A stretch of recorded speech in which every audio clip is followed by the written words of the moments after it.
según cifras del INEGI, las 10 causas de muerte más frecuentes en México. Número 1, enfermedades del corazón. Número 2, diabetes. Claramente están relacionadas con el nivel de obesidad que tiene el ciudadano mexicano promedio. Como 70% de los pacientes con diabetes en México tienen obesidad. Eventualmente la obesidad es parte de un trastorno metabólico que está muy de la mano con resistencia a la insulina y con diabetes. O sea, es muy raro el paciente con obesidad grave que no repercute en su metabolismo de la glucosa. El tema médico se hizo un estudio que comparó el producto estrella de Lilly contra el producto estrella de Novo Nordisk y ganó el de Lilly. Justo hace 3 días Pfizer compró una startup que se llama Medseac. Incluso yo como farmacéutica no me puedo quedar atrás del juego. Que para finales de esta década, ese mercado de GLP-1s va a ser alrededor de 100 billion de market. Las tasas de aceptación de la Facultad de Medicina es como el 10%. En el porcentaje real es como el 2. El 80-90% de sus alumnos vienen de prepa UNAM y abren un 10% a los externos. Y entonces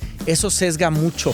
Incluso ayunar un día completo también se ha visto con beneficios. ¿Por qué no se recomienda? Porque es un arma de doble filo. Hay mucha gente que hace ayuno intermitente, pero cuando termina, te atasca. Mucho ha derivado o en trastornos de atracón o trastornos de la conducta alimentaria. Y hay gente que empieza por ahí y se va a anorexia. Hoy platicamos con el doctor Carlos Valenzuela Salazar, médico especialista en cirugía y endoscopía gastrointestinal. Cuenta con múltiples publicaciones en revistas nacionales e internacionales y formó parte del Sistema Nacional de Investigadores del CONACYT. Es también cofundador de la Clínica de Cirugía Ambulatoria Santé Medical Care y forma parte de la Sociedad Médica del Centro Médico ABC.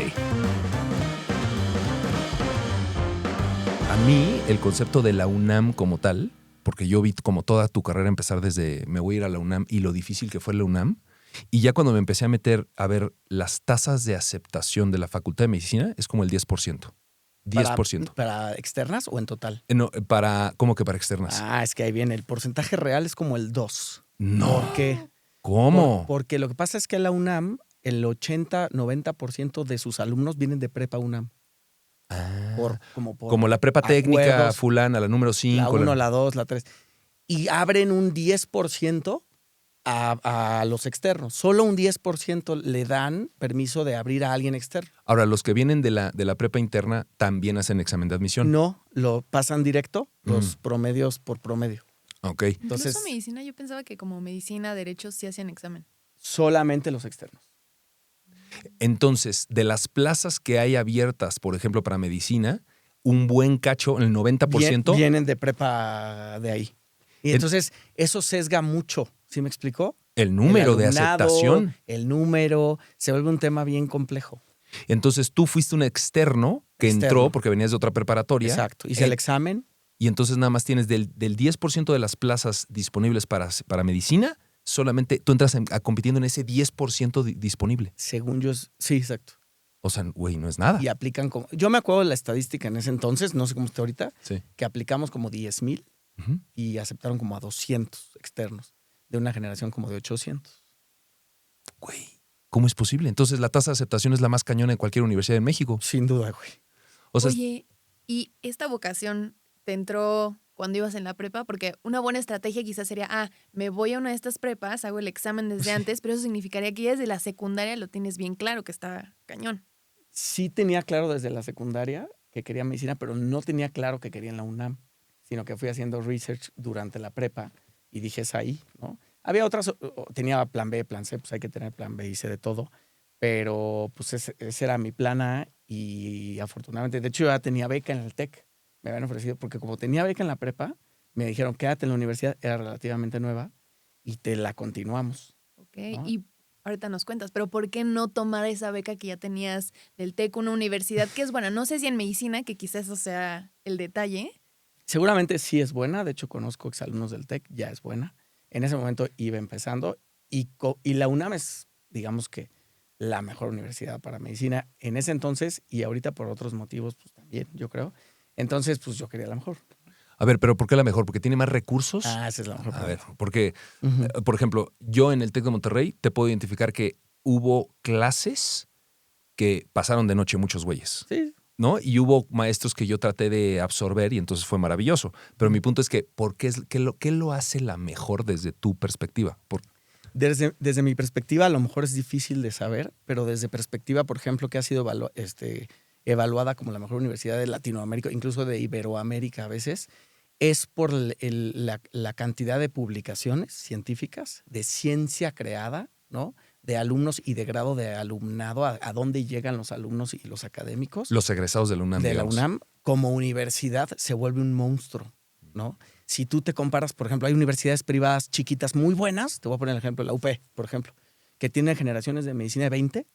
¿Contra 20, 800 de la UNAM? sí, Ujú. 20 filtrados, Ujú. ¿no? Con un antecedente, un récord pues, privado completamente de gente que pues, ha estado en escuela privada, muy estudioso y lo que tú quieras, ¿no? Pero el que sea tan pequeña, pues no tienes a los 20 académicos haciendo investigación de fisiología celular, de cáncer, de fisiología cardíaca, ¿sabes? Y entonces sí hay buenos maestros, exalumnos, algunos de la UNAM, pero no está los premios Nobel. ¿Me explico? O sea, Sí, cosas de ese tipo. por puro universo. Si tienes un universo de 800, con que te salgan 20 muy buenos, van a ser una publicidad gigante para la universidad. Y en la de generación de 20, difícilmente vas a tener a uno. Sí, y te digo, tiene mucho que ver con la productividad científica. Ok. Entonces se pone al tú por tú con las americanas, ¿no? Y pues la UP, digo, por decir un ejemplo, no Sí, es sí, nada, sí. pero otras universidades, pues no van a tener ese volumen de academia porque son chiquitas. Eso, no- creo que lo que dices del volumen está importante. Digo, no sé si existe una métrica, pero si viéramos tal vez research per cápita, no está tan Eso sería muy interesante. agrandado. Y lo mismo pasa con el examen de residencias. Muchas veces las universidades de medicina se evalúan de acuerdo a qué porcentaje de la generación pasó para hacer la especialidad. Que eso, ahorita nos cuentas el porcentaje, pero, o sea, yo que tengo amigos que apenas acaban la especialidad, me acuerdo que era una sufridera Es una impresionante de las especialidades. Sí, justo lo que te va a medir o lo que a lo que el 90% aspires a hacer una especialidad. Y entonces, ¿qué porcentaje de los egresados de la UNAM pasaron el examen de residencias? Pues más bajo que el porcentaje de la Salle, que el porcentaje de la UP, ¿sí me explico? Que el porcentaje del TEC, por el sesgo de selección. Porque en la UNAM puedes estar en los mejores 5 o 10 grupos, pero a veces son 30 grupos. Y puedes estar, y los últimos son malísimos. Es como lo que dijiste de la gente que pasa dormido. Claro. ¿Puedes ir a estudiar medicina en la UNAM y pasarte dormido? Sí. Y vas a tener tu título de Sí, doctor. y conozco pésimos doctores de todas las universidades, ¿eh? Sí. Pero también de la UNAM, claro. Pero entonces, cuando pasan a la especialidad, ¿es cuando realmente ves que el nivel no era tan bueno? ¿O al contrario, que los hospitales no escogen a la gente del UNAM? No entendí eso. Otra vez. O sea, cuando tú acabas como médico general, Ujú, que la carrera es médico cirujano, ¿no? ujú. Como médico cirujano. Y después te vas a la especialidad en un hospital. Sí. Ahí te escogen también. El hospital te escoge. O sea, tienes que aplicar. Esa es toda otra Ah, historia. eso es otra cosa. Ok. Antes, Ajá. a mí me tocó así, sí. Ya que estás pasaste. viejo, brother. Antes. Sí. Depende de quién nos escuche. Es que hoy cambió. Todo es relativo. O sea, no, este año cambió todo el proceso. Ok. Y a lo mejor tiene que ver un tema político, seguramente. Sí. Pero antes el proceso era, pasabas tu examen de residencia y con esa aprobación tú ibas y decías, yo quiero este hospital. Y ibas y aplicabas como en un trabajo. Este es mi puntaje, pero si el hospital, de acuerdo a la entrevista, le gustaba más el de un puntaje menor, pues aceptaba el menor y a ti te decían, no, gracias. Había mucha gente que con buenos puntajes, como no lo aceptaba en el hospital que quería, decía, pues mejor hago el examen otro año. Y ahora, a partir de este año, Sí. acaban de cambiar y escogen el hospital de acuerdo a su puntaje y probablemente las entrevistas ya no van a aplicar. Ok. O sea, Como antes el proceso era puntaje y entrevista. Casi, Nada casi más. como. No había como un CV, algo así como de Sí, cosas que había- la entrevista era con CV, te hacían una puntuación muy transparente, pero muchos hospitales era también por... Sesgado. Pues sí, pues, Que era como una entrevista de trabajo. totalmente. Ahora va a ser a ciegas, nada más en base al puntaje. Así, a partir de este año, con muchas cosas raras, porque o sea, a lo mejor sin poder preguntarle al candidato no sabes a lo que aspira, a lo que quiere, el tipo de hospital en el que se ve identificado. Entonces, si de por sí el porcentaje de renuncia es alto, pues ahora va, yo creo que a incrementarse, pero sí lo vuelve más transparente. Que así funciona en España, no sé si fue una copia. Ah, ok. Ahorita ya es ciego, es en base a pues, tu puntaje de teoría, punto. Tú eres el 345, te toca este hospital. Ahora- entiendo los cons, pero quizá el pro sería, quizá no hay un sesgo de discriminación, Sí. de no ves de qué escuela viene, cómo se ve, cómo se viste, lo que sea. Les voy a poner otro ejemplo. En mi hospital no te dejaban entrar si no hablabas inglés. Y es que, a ver, el 90% o más de la ciencia médica está en inglés. Si no sabes inglés, pues no sabes estudiar lo nuevo. y entonces tienes 5 años de atraso de los artículos o libros en español. Digo, ahora ya a lo mejor menos por toda la forma de traducirse, ¿no? Todo. Sí, pero eso ya no va a aplicar. O sea, puedes tener un doctor que no sabe hablar Sí. inglés y que va a entrar a Y ese tuvo buen hospital puntaje, sí. que tuvo buen puntaje. Sí. Oye, y te voy a preguntar esto porque Sí, sí. conozco a una chica que esta fue su disyuntiva. Decía, en el hospital privado tengo mejores condiciones, mejores horarios, me pagan más, pero en el hospital público aprendo más porque hay muchos más casos, hay mucho más volumen, me dejan hacer más cosas. ¿Cómo fue esa decisión para ti? O si, supongo que sí es un factor a Totalmente. preguntar. Pues justo yo en la carrera prácticamente roté en puros hospitales públicos porque también la mayoría de los hospitales públicos son más hospitales escuelas tradicionalmente, igual avalados por la UNAM la mayoría, ¿no? Entonces, pues más hospitales, pero institutos nacionales y la verdad, escoges los mejores si te interesa, ¿no? Tienes la capacidad en la UNAM, esa es la parte de la UNAM regresando a eso, te da todo. ¿Qué hospital quieres? El que quieras, ¿no? Entonces, si tienes la capacidad y el interés y todo, pues te vas al que tú quieres, ¿no? Y entonces, pues yo me di cuenta más o menos cómo funcionaban los públicos y para hacer la residencia, precisamente, yo creo que tiene 2 aspectos muy padres de un hospital público. El primero es que la parte humana y de retribución a la sociedad, que luego nos volvemos muy románticos con eso, pero sí es importante desde mi punto de vista. Y más en esa profesión, ¿no? Y más en esta profesión, Claro. que luego no sabes qué tanto lo vas a poder hacer, ¿no? Que formándote. Entonces, esa parte te deja mucha satisfacción personal, ¿no? Y la otra parte es que es un campo de batalla en cuanto a que la cantidad de trabajo y la cantidad de pacientes es abrumadora, que de hecho al final se vuelve ahorita la peor desventaja de la salud pública, que está rebasado.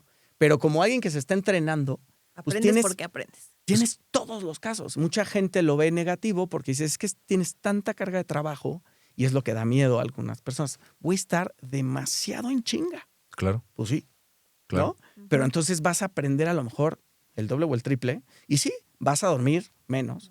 Y entonces dice la gente, es que no va a dar tiempo a estudiar. Ustedes y yo sabemos que pues, hay tiempo siempre de todo. Claro. Y te haces tus tiempos. Claro. Obviamente no vas a tener tus 2 horas entre cafés como a lo mejor lo tienes en un privado. Y la ventaja del privado es que pues, tiene todo su enfoque pues, o mucho en estudiar.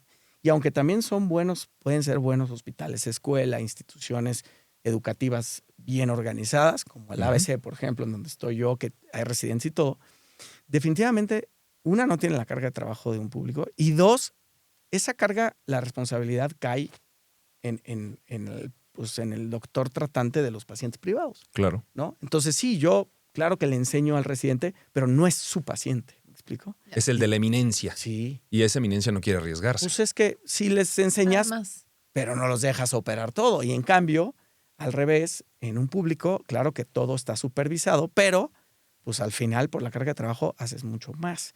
Entonces, como conclusión, para una residencia de cosas clínicas en las que a lo mejor no vas a hacer tanto como algún cirujano, pudiera no ser yo veo como una tanta diferencia.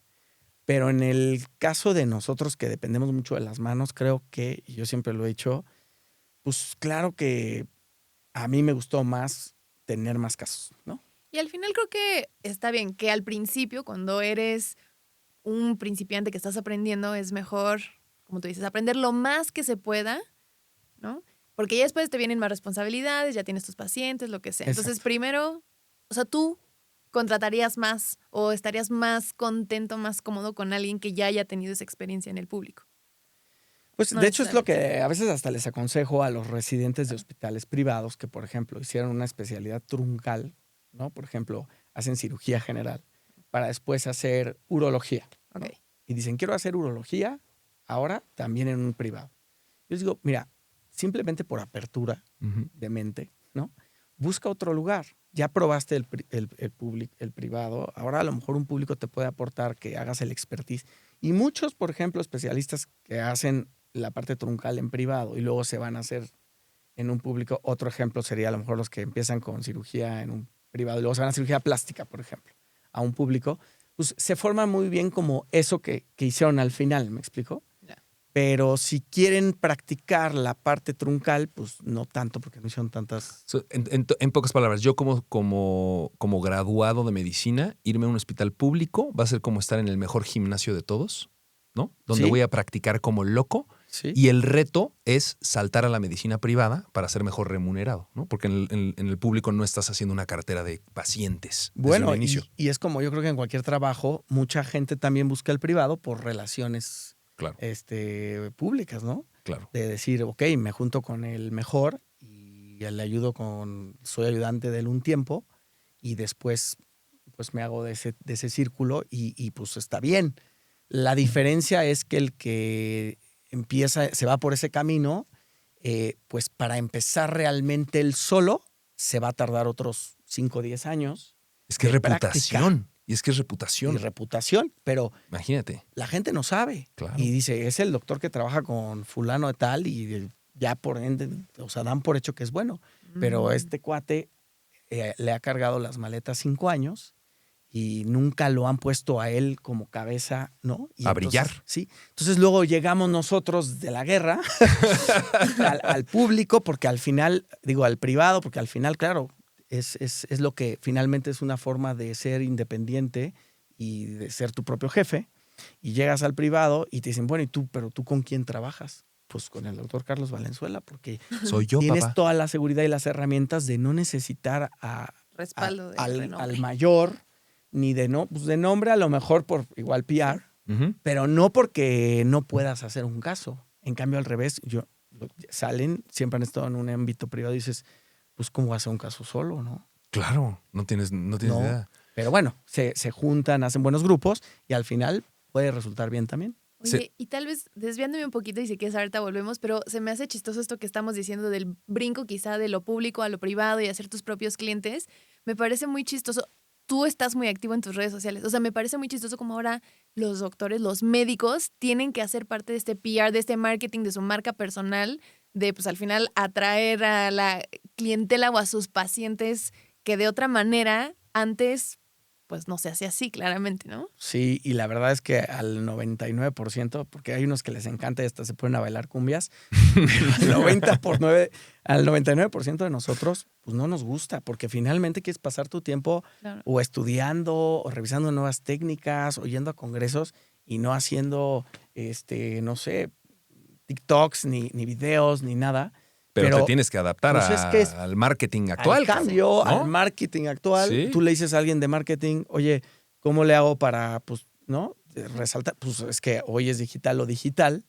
Y pues bueno, ahí ya tú escoges qué tanto, pues bueno, aprovechar como para dar a conocer cosas científicas interesantes o pues hacer cosas chistosas y también ser medio influencer, ¿no? Conozco doctores que se vuelven influencers y les va de maravilla y a lo mejor no son los más brillantes o a lo mejor sí. Ajá. Y también al otro que no, a lo mejor no tiene ni un seguidor, no tiene pacientes y es brillante, ¿no? Pues hay de todo, ¿no? Pero sí, lo que sí debe quedar claro a los pacientes, que luego no queda tan claro por las generaciones, es que pues no necesariamente el influencer médico va a ser el mejor, ¿no? Eso es lo que hay que tener y muchas veces la gente escoge por eso. Me queda clara la estadística, estaba leyendo acerca de esto. Existen aprox entre 4,000 y 5,000 hospitales registrados en México, la mezcla entre públicos y privados. Quizás son más, pero porque una cosa es clínica, otra es hospital. Ok. O sea, como el concepto es muy, muy grande, ¿no? A mí lo que me da cosa es que, por ejemplo, yo te escribo a ti, que eres amigo mío, y oye, necesito un urólogo, necesito un no sé qué, y tú, pues quieras o no, ya tienes un track record de la gente, tienes reputación de la gente, conoces, y pues quieres lo mejor, ¿no? Y me mandas a los 2, 3 contactos. Entonces yo ya voy como con fe ciega. Pero cuando tú tienes un universo de 4,000 a 5,000 hospitales en el país, que hay de todas las universidades y todo tipo, si en la UNAM puede haber los mejores médicos o los peores, y también se gradúan y claramente necesitan comer y están en un hospital, qué difícil llegar con la confianza cuando de 5,000 hospitales, pues ¿cuántos médicos debe de haber, sabes? O sea, ¿por cuánto se multiplica por cada hospital promedio? ¿Cuántos médicos puede haber? Qué difícil caer en manos. Pueden haber mucho charlatán y mucho cuate que pasó de noche a la universidad y que te va a querer meter cuchillo, ¿no? Y precisamente por eso que dices, y esa desconfianza y que la gente no necesariamente tiene a su amigo doctor, es que intentando ser regular ya tiene más de, que serán 20 años, que se hicieron las certificaciones en medicina y en las especialidades, que antes no, antes tenías tu cédula y hasta la muerte, ¿no? Ah, ok. O sea, en un inicio acababas, sello y órale, a la vida, a operar la gente. vida, a operar y nadie te va a estar revisando y good luck a todos y pues, ¿Y ahora te retiras cómo a es? los 80, ¿no? Ajá. O a la edad que quieras. Y ahora, ya por ley, por norma, que ojo, esto, quienes son más rigurosos en esto son los hospitales buenos, certificados, de renombre, ¿no? En muchas clínicas o en provincia muchas veces no lo exigen y se llaman el Consejo Nacional de Certificaciones Médicas, ¿no? Y de especialidades médicas y entonces tú ya que tienes una especialidad vas con un grupo colegiado de especialistas en el tema, te hacen una evaluación teórica y práctica y te dicen, ok, puedes ejercer la especialidad, ¿no? Te certifican y esa certificación vale 5 años. Ok. Y entonces eso a los pacientes les da mucha seguridad. Para nosotros, generalmente ya se vuelve, si estás activo, puede ser un trámite, pero puede ser una pesadilla también. Porque si tienes varias especialidades, cada año tienes que estar certificando una de esas especialidades para que estar vigente, ¿no? Entonces, ¿qué es lo que me pasa? ¿Y qué implica la certificación? ¿Son exámenes o qué? Pues depende. Y una vez que te certificaste, que la primera siempre es con un examen teórico y práctico, las recertificaciones las puedes lograr con puntos. ¿Qué te dan puntos? Ser profesor en congresos, ir a congresos, publicar artículos de investigación, pertenecer a sociedades médicas de renombre y todo eso te va sumando puntos para que juntes 100 puntos en 5 años y te digan, ok, puedes seguir ejerciendo. Pero si te la pasas dormido, no vas a congresos, no publicaste nada, pues mi hermano, Wow. ya no puedes ejercer la especialidad o te vuelvo a hacer un examen. O sea, la regulación en México, por lo que veo, está bien intencionada en subirle el nivel de mejorado. exigencia, Ha ¿no? mejorado. Y te digo, mucha gente sigue yendo al tratamiento barato de la clínica Patito de Tumbuctú y no pregunta por certificaciones, no pregunta por nada. Llega, le dice que lo van a operar de algo y es un doctor totalmente desactualizado. Ok. Oye, ¿y estas certificaciones, por ejemplo, versus los médicos en Estados Unidos, funcionan en la misma temporalidad? ¿Tienen este mismo instrumento? La verdad no sé Entiendo. exactamente los tiempos. Sí sé que hay boards, que es como la certificación, pero la verdad sí el proceso en Estados Unidos no me lo sé. Ya. Digo, no es porque sepas el dato, pero me da curiosidad, como esto sobre todo mucho en la frontera norte, ¿no? Que hay mucho turismo médico. O sea, una parte claramente es vía los recursos, que es mucho más barato operarte Sí. en México, pero segundo, pues yo me imagino que también la gente gringa tiene confianza en que los médicos de aquí son buenos, si no, no vendrían aunque les saliera baratos, ¿no? Pues hay de todo Ujú, también, ¿no? idea. Conozco grupos de turismo médico. Tijuana es una locura de cantidad de Es un pacientes. epicentro, ¿no? Sí, De sí, turismo. sí, es gigantesco, sobre todo en cirugía plástica, en cirugía bariátrica, en ortopedia, mucho en dental, ¿no? Ujú. Y claro que se fijan, hay excelentes también médicos, ¿no? Que incluso están certificados, por ejemplo, por el American College para que a la gente, Estados American Unidos. College of Surgeons o depende de la Sí, en su especialidad. signaling. Sí, para que den confianza, ¿no? Pero pues te encuentras de todo. También hay una competencia tan brutal que hay gente que lo da regalado, que no tiene ninguna certificación y la gente pues al final no se entera, ¿no? Brokers los canalizan para allá y pues, también pasa que van con doctores no certificados. Tengo la última pregunta de la medicina pública, porque tengo como curiosidad. Si tú consideraras, si le quitas el factor a la medicina pública, a los hospitales públicos que están saturados, ¿no? O sea, yo voy al IMSS, me van a dar una cirugía en 6 meses. Vamos a suponer que eso no existiera, que tú entras como entras a cualquier hospital y te atienden, ¿no? Y te metes a esa calidad médica. Olvídate del customer service y tener mi cuarto y ponerle flores. Esas cosas no. Ok. Pero existen los hospitales, como tú les dices, como AAA en México, ¿no? Ciudad de México, Monterrey, Guadalajara, debe haber hospitales así AAA en Sí. otros lugares. Y después hay un rango, hombre, aquí yo estoy viendo como cerca de 3,000 hospitales privados en México. O sea, nosotros conocemos a lo mejor los 5 famosos en zonas buenas en la ciudad, etcétera, pero hay 3,000 otros, ¿no? Agarra ese promedio de hospitales privados, más o menos. Los buenos. Pues O- el o- promedio, O el ¿sabes? promedio. Es que es el promedio. El promedio Ese- no es tan bueno. Ahí va mi pregunta. Es decir, si tú pudieras acceder al hospital público de la misma manera, sin bronca de retraso, porque sí hay capacidad para atenderme, versus el hospital privado promedio, no agarres el ABC, no agarres Grupo Ángeles, el promedio, para competir tú como paciente, ¿dónde te atenderías? ¿Me explico? ¿Y en qué público? ¿También el promedio? Pues sí, el promedio. Ok. Sí. Sí. Pues bueno, hoy por hoy, Ajá. en el privado, por el hecho de que no hay muchos recursos, me dicen, yo ya no estoy en el sector público, pero pues a veces no hay ni gasas. ¿no? en el privado, en el público. público. En el público. Entonces, o sea, eso genera riesgos de seguridad. La falta de recursos y la lo abrumado, Sí. genera riesgos de seguridad y de atención, ¿no? Pero a ver, recursos ilimitados en el público contra el privado, pues de la misma categoría, probablemente de una categoría media el público. Ok, entonces, por ejemplo, en el hospital donde tú estudiaste la residencia, que me dices que es muy bueno, el G. González, Sí, ahí en el sí, sur, sí. es de la Ciudad de México, es muy bueno. Uno de esos le compite al que quieras privado, supongo, en la Al calidad. que quieras privado. Porque además, la mayoría, como son hospitales de renombre y donde se hace ciencia y donde cuesta trabajo entrar, donde hay un filtro, o sea, como Centro Médico Nacional, como Nutrición, como el GEA, como pues, los centros médicos de Guadalajara, de Monterrey, me explico. Entonces, esos hospitales tienen a los mejores profesores que también en la tarde o en la mañana se van también campechanean con el privado, ¿no? Ok. Entonces, pero como funciona la institución, si hubiera recursos reales, sería excelente. ¿Qué los limita? El recurso. Pero tal cual, el nivel de medicina está hoy por hoy en México. El Ok. problema, incluso hay muchas cosas caras, como por ejemplo los robots, el robot Da Vinci, que ahora usamos como más normal, que empezaron en hospitales públicos, ¿no?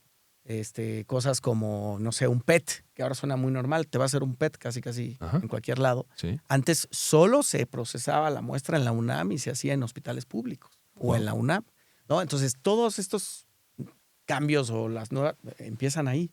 Pero sí, el problema ahorita es la saturación y la falta de recursos. Falta de recursos, medicinas e infraestructura, ¿no? Porque supongo que parte de esta saturación es no estoy construyendo cosas. Sí. Oye, Carlos, un poquito yéndonos hacia atrás, cuéntanos de tu especialidad y supongo, tengo entendido que más bien tú empiezas a escoger tu especialidad antes de tomar el examen de la residencia, ¿no? En estas, ¿cómo se llama? Rotaciones.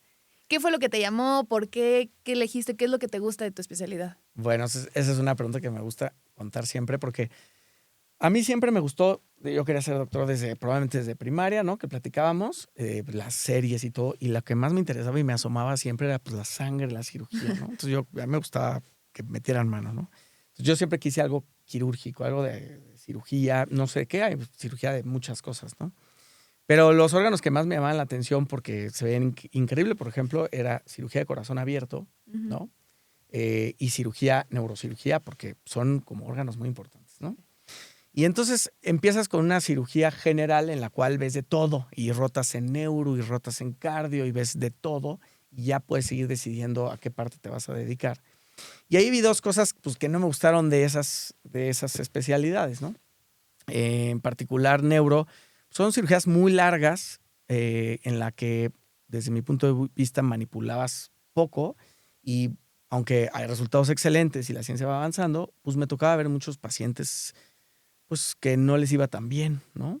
Que quedaban con muchos déficits neurológicos, el día a día de la cirugía era mucho trauma, o sea... Lidiar con la familia, ¿no? De ese tipo de pacientes también debe ser muy difícil. Y mucho que los golpes, ¿no? El traumatismo craneoencefálico, que era drenar hematomas. O sea, ese es como el día a día, ¿no? Como que no me encantó. O sea, al final no era algo que llamara mucho la atención o que fuera tan aplicable a todos. Y la cirugía cardíaca, cada vez más se hacían todas las cosas por mínima invasión, por cateterismo, desde stents para infartados o para estrecheces de las coronarias. Y lo más nuevo, lo que decía, es que esto nunca se va a poder hacer por cateterismo, eran las válvulas cardíacas. Eso, pues, tenías que abrir el corazón y meter una válvula. Para la gente que no sepa qué es un cateterismo. Un cateterismo es cuando tienes una arteria tapada en el corazón y te puedes infartar, meten un catéter, que es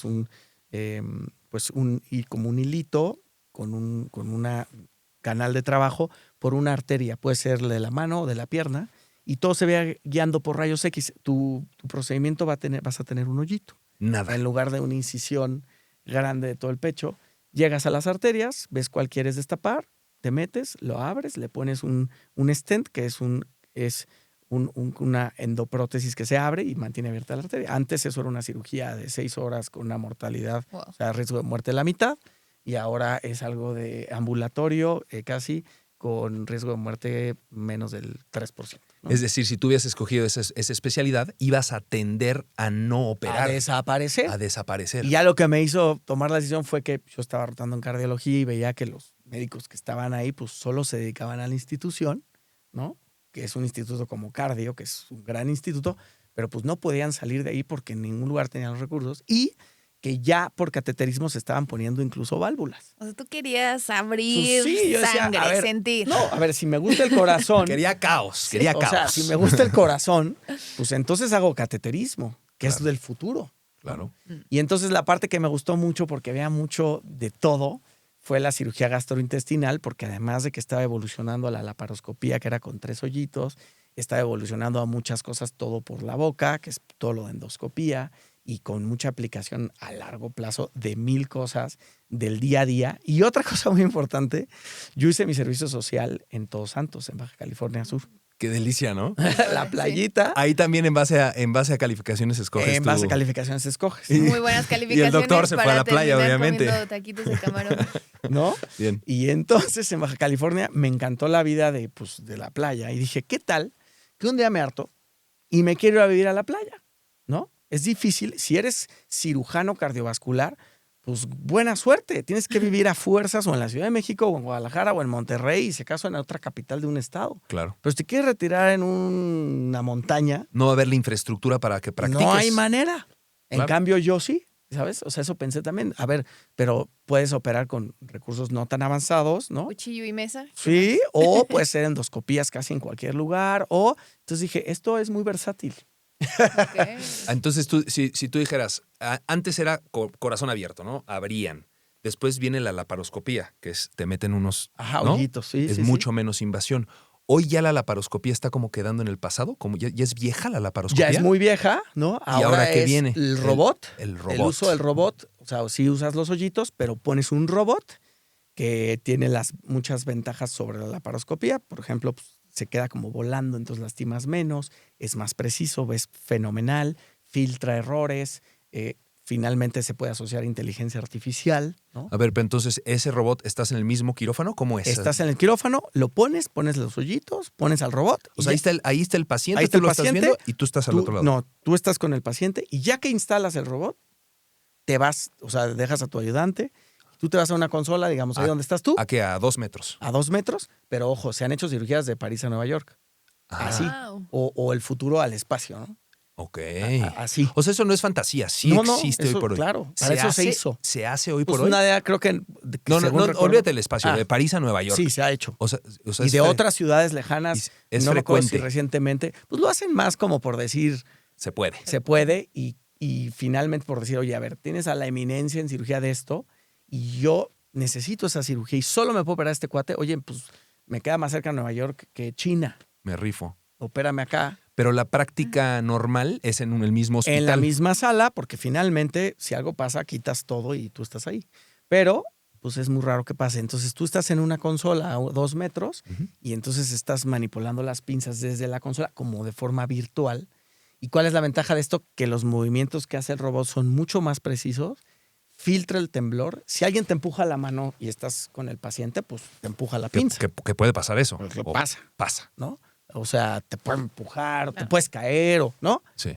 Y en el robot, si alguien me empuja la mano y noto el movimiento anormalmente rápido, no lo hace, por ejemplo. Está programado Sí, para sí, suavizar ese para- sí, movimiento. y para filtrar temblores y la visión que tienes tú de una pantalla, por ejemplo, ahí, ¿no? Ajá. Comparado, porque esto es como unos lentes de realidad virtual que te metes, esa visión es, no sé, 2000K, o sea, se ve impresionante. O sea, estás dentro del paciente. Estás dentro. Es como como si te fabuloso para el metieras. paciente, pero supongo que tú como doctor hasta te da más años de vida laboral, ¿no? Acabas de dar la clave máxima de justo del Da Vinci. Es una de las cosas que más dicen, a ver, antes a lo mejor a los 60, pues ya está cansado de estar parado 3, 4 horas, ¿no? Pero si estás sentado cómodamente en una cosa de realidad virtual, pues te da 20 años más de vida laboral a un cirujano. ¿Y los controles cómo son? Son unas pincitas que agarras, que es como si estuvieras agarrando la pinza, Ajá. ¿no? Y se mueven y como en 3 dimensiones. Son súper suaves y tienes cloches para ir a otros lugares. Es como tienes que agarrarle, ¿no? Ajá. Es como un videojuego. Pero simulan a lo que estás acostumbrado, que son las pinzas. Totalmente. Como para que no tengas que Simulan a lo trabajar que eso. estás acostumbrado con ventajas, porque a lo mejor tú para dar un punto, pues ¿cuántos grados de movimientos tienes? 180 máximo En grados. la mano, Y esto ¿no? te da como 400 y cacho grados de movilidad, ¿no? Que tu mano no puede. Acá le haces así y puedes dar vueltas y puntos como loco, ¿no? Entonces, al final, claro, a ver, es tecnología aplicada a la medicina, se traduce en seguridad, se traduce en menos dolor, es lo que yo más veo. Porque ya la laparoscopia era muy segura, pero cuando le pones esto, menos dolor, más precisión. Tú como cirujano quedas feliz de que viste todo perfecto, ¿no? Oye, y la pregunta de los 64,000, obviamente ya me estás diciendo, tú practicas en México y lo usas, o sea, por ende existe en México. ¿Qué tan común es en México el robot, el famoso Da Vinci? Bueno, pues esa es otra excelente pregunta porque en todos los hospitales privados grandes, porque en los chiquitos no, hay un Da Vinci. ¿De ¿no? veras? Sí, O sea, hay muchos O sea, ya en México. sí. Chorros. Muchos. Pero hay diferencia, todavía estamos muy atrás de Estados Unidos. Estados Unidos, te vas a un hospital y hay un Da Vinci por sala. O sea, ya es lo, O sea, ya es lo normal. ya es el común denominador. Sí. O sea, Es raro. Estamos atrasados en cuanto a número, no que la actualización nosotros tengamos el Da Vinci 1.0 y ellos ya van en No, el 4.5. Tenemos el bueno, Ok. pero el recurso da y ahí te va. ¿Por qué? Porque nosotros tenemos uno por hospital o algunos dos, ¿verdad? Pero los seguros de gastos médicos todavía no quieren, muchos, la mayoría, no paga el Da Vinci. ¿por qué? O sea, es más caro, claro, pero ¿cómo los llevamos a las aseguradoras a eso? ¿O depende el, Pues, el a ver, tipo de seguro? Hay ¿Qué? evidencias y entonces tu conciencia le compruebas que es mejor y que esto y que el otro, pero pues long story short, ellos no quieren gastar más y lo que tenemos que hacer es conciencia para que los asegurados lo exijan o me pones que me cubra el robot o me cambio de seguro, ¿no? Porque hay seguros que sí los cubren. Entonces es una batalla ahí constante y esto es un tema de aseguradoras. Incluso hay Da Vincis en hospitales públicos como Nutrición, INCAN, GEA, o sea, y se usa. Pero pues ahora que no hay gasas, a veces pues, es más difícil. Digamos que una intervención en la laparoscopía cuesta 100, ¿cuánto cuesta la del robot? Más Pues eso o es menos. otro tema bien interesante, porque, por ejemplo, en hospitales como en el ABC dijeron a los seguros, ok, te sale caro, sí, te voy a igualar los precios. Para que yo como hospital quiero ofrecerlo a mis pacientes. La mejor tecnología. Yo te voy a igualar los precios y la laparoscopía cuesta 130, una hernia inguinal, Ujú. ¿no? El robot va a costar lo mismo, Así. así. Y ya, no va a haber sorpresas. Y ahí ¿no? el seguro cede, obviamente. Pues no. ¿Cómo? Eso es lo impresionante. O sea, a veces se ponen, pues es que la burocracia, lo que hay atrás de los seguros, ¿no? A veces es muy difícil de entender. Y ya aunque- parece mafia, ¿no? y Ya aunque- parece sí, mafia, ¿no? Sí, Así como... sí, sí. O sea, muy raro. Ujú. Hay otros intereses. Claro, ¿no? De, claro. de otros productores, de otros. A ver, estás matando a toda una industria de la tecnología que se basó ahí, ¿no? No sé, la laparoscopía. Sí. ¿Cuánta gente con máquinas de laparoscopía tiene, que está aplicando, que las está usando? De repente les cambias a un robot que no van a poder poner, los sacas del mercado en un segundo, ¿no?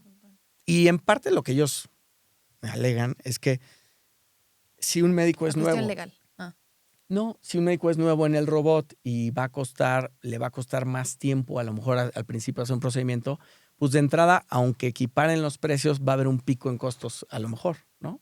ok. Pero seguramente si ves el big picture, pues eso va a bajar con el tiempo, ¿no? Las curvas de aprendizaje. Claro. Es como las Entonces- pantallas, ¿no? Ahorita yo compré una pantalla de 75 pulgadas y yo me acuerdo que costaban no sé cuánto, no sé, 60,000 pesos. Sí. La compré por 12,000 pesos. Sí. O sea, es una lanita, pero ya son 12,000 pesos que antes te alcanzaba para una de 32 pulgadas, ¿sabes? O sea, se Sí, fue sí, sí, abaratando. Yo supongo que esa tecnología va a ir abaratando todo. Va a ir igual. abaratando, están sacando ya más robots. Este robot acaba de perder la patente, creo. Entonces. El Da Vinci. Sí. Entonces están sacando que el chino, que el de Singapur, que otras compañías americanas con sus respectivos robots. Y pues eso va a abaratar también costos. Pero de qué es el futuro, pues oye. O sea, en No, unos total. años vamos a estar operando todos Sí. en robot. Operados. Yo más digo, no sé, luego habría que traer a alguien de aseguradoras para que nos cuente, pero Sí. como que en mi mente paranoica quizá es porque no hay un factor como 100% humano a quien culpar en caso de, no sé, malpractice o negligencia. Una cosa así, no lo puedes demandar a la máquina. No, No, pero ni es que, idea. a ver, al final el robot no hace nada solo. Ese es el Claro, futuro, está detrás. Ese es el futuro. Sí. Pero hoy por hoy el robot no hace nada solo. El 100% responsable de todo es el cirujano. Claro. O sea, el robot no va a hacer nada. El Nada robot de, te que, ayuda. nada de que no sirvió el robot No, y se no, murió no, tu paciente. No, no. brother. Todo es culpa tuya. O sea, eso no. Puede ser que lo piensen, porque saltándome a otro tema, el otro ejemplo que pasa con las aseguradoras es obesidad mórbida.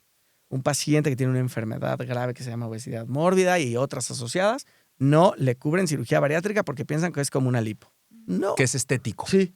A ver, Qué tontería. además de calidad de vida, olvídate de calidad de vida. Imagínate el dinero, o habla de números, Sí. que se va a ahorrar la aseguradora Claro. por quitarle la diabetes a un paciente que pesa supuesto. 150 kilos y lo que se va a ahorrar en todos los tratamientos cardiovasculares, ¿no? Que esa persona va a necesitar en un Sí, futuro. si no se opera. Es mucho mejor para la aseguradora resolverlo hoy. O sea, te estoy hablando de miles de % más barato, ustedes Claro. que saben de número, Claro. que dejarlo evolucionar. Y olvídate de la calidad humana y de la calidad de vida del paciente.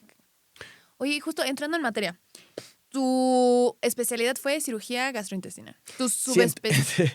Sí. No, digo, dime si estoy equivocada. ¿Tu subespecialidad es cirugía bariátrica? ¿O cómo Sí. entras? ¿O Entonces es un paso empiezas con natural? esta cirugía truncal, ya te dedicas más a lo gastrointestinal y terminas cirugía general. Porque en cirugía general operas cuello, operas tórax, operas baleados, operas de todo, ¿no? Hasta amputaciones, ¿no? Y luego ya te centras más en lo gastrointestinal y en ese subespecialización, yo lo primero que hice fue la laparoscopía, que es todo operarlo por hoyitos, ¿no? Y después hice endoscopía gastrointestinal, que es todo lo endoscópico, que también se pueden hacer muchos tratamientos. Y después hice cirugía bariátrica, que es la cirugía que se hace en pacientes con obesidad para que mejoren todas estas cosas. Ahí es de donde te especialistas en la bariatría, digamos. Sí, pero no dejo de hacer, o sea, no dejo la parte gastrointestinal que me encanta, ¿no? Fíjate, hablando de eso, 2024, según cifras del INEGI, las 10 causas de muerte más frecuentes en México, número 1, enfermedades del corazón, número 2, diabetes, y número 3, tumores malignos. Asesinatos, etcétera, ya vienen hasta abajo. Mi punto es, enfermedades del corazón y diabetes claramente están relacionadas con el nivel de obesidad que tiene el ciudadano mexicano promedio, ¿no es cierto? Sí, como 70% de los pacientes con diabetes en México tienen obesidad. 70% de los pacientes con diabetes, ok, o sea, en otras palabras, si estás gordo, vas a tener probablemente diabetes como consecuencia. Te puedo decir que el 90%, muchos, sobre todo por la edad, hay gente muy joven con obesidad, pero eventualmente la obesidad es parte de un trastorno metabólico que está muy de la mano con resistencia a la insulina y con diabetes. O sea, como que van de la mano, es como decir, pues no sé, gripe y tos o algo así, ¿no? Ujú. Pero, o sea, es muy raro el paciente con obesidad grave que no repercute en su metabolismo de la glucosa. Y pues ya es un caso, bueno, una aguja ahí en un pajar, pero en general sí se asocia a diabetes y a varios trastornos metabólicos. Y entonces, sí, o sea, y también tenemos un porcentaje, y hablando de porcentajes, igual como 70% de la población tiene o obesidad o sobrepeso, que es un grado menor, pero Ujú. es muchísimo. Oye, hablando de esta, qué bueno que lo dices así. O sea, porque, por ejemplo, en el caso de los economistas hacen mucho énfasis en que correlación no es causalidad. Está sumamente ligado, pero no significa que a fuerza, ¿no? Pero pensando en eso, no sé la métrica en México, pero te voy a poner el símil de Estados Unidos porque lo sé. Desde los años 60 ahora, el número o el porcentaje de obesidad se ha triplicado. Y escuché, que ahorita tú me hablas más de esto, pero escuché que el ambiente en el que vivimos es gordofóbico. O sea, digo, no gordofóbico, Génico, gordogénico. ¿sí? Obesogénico. ¿Sí? Que vivimos en un entorno obesogénico. Cuéntanos, o sea, ¿qué significa eso? O que obviamente influye en este incremento de la obesidad. Todo está relacionado a eso y de ahí que muchos critican, por ejemplo, el tema de los sellos o de las escuelas, que están muy estrictos, ¿no? Se volvieron locas las escuelas Yo lo ahorita. aplaudo, ¿no? Hay mamás, ¿cómo no dejan que traigan pastel en el cumpleaños de Juanito? Pues es que igual 70% de los niños somos el primero o el segundo lugar, ahí nos vamos con Estados Unidos, de obesidad infantil. Y esos niños se van a morir jóvenes y les va a dar diabetes y se van a morir de infartos, ¿no? Y todo viene desde la educación. Y a ver, pónganse a pensar. ¿Vamos a festejar? Ujú. Pues comemos, ¿no? Y pastel, azúcares. Sí. Estoy triste, comemos, ¿no? Y luego en nuestra sociedad en particular, pues tuvimos el gran problema de la Coca-Cola. Todo el mundo ama los refrescos y ese es un factor gravísimo. Como sociedad también amamos el pan dulce y los postres. Ujú. Entonces, todas las abuelitas se Guilty. comen un pan y un café de cenar. O sea, todas, el 100%. Poco a poco lo hemos intentado cambiar, pero esa es la forma de comer.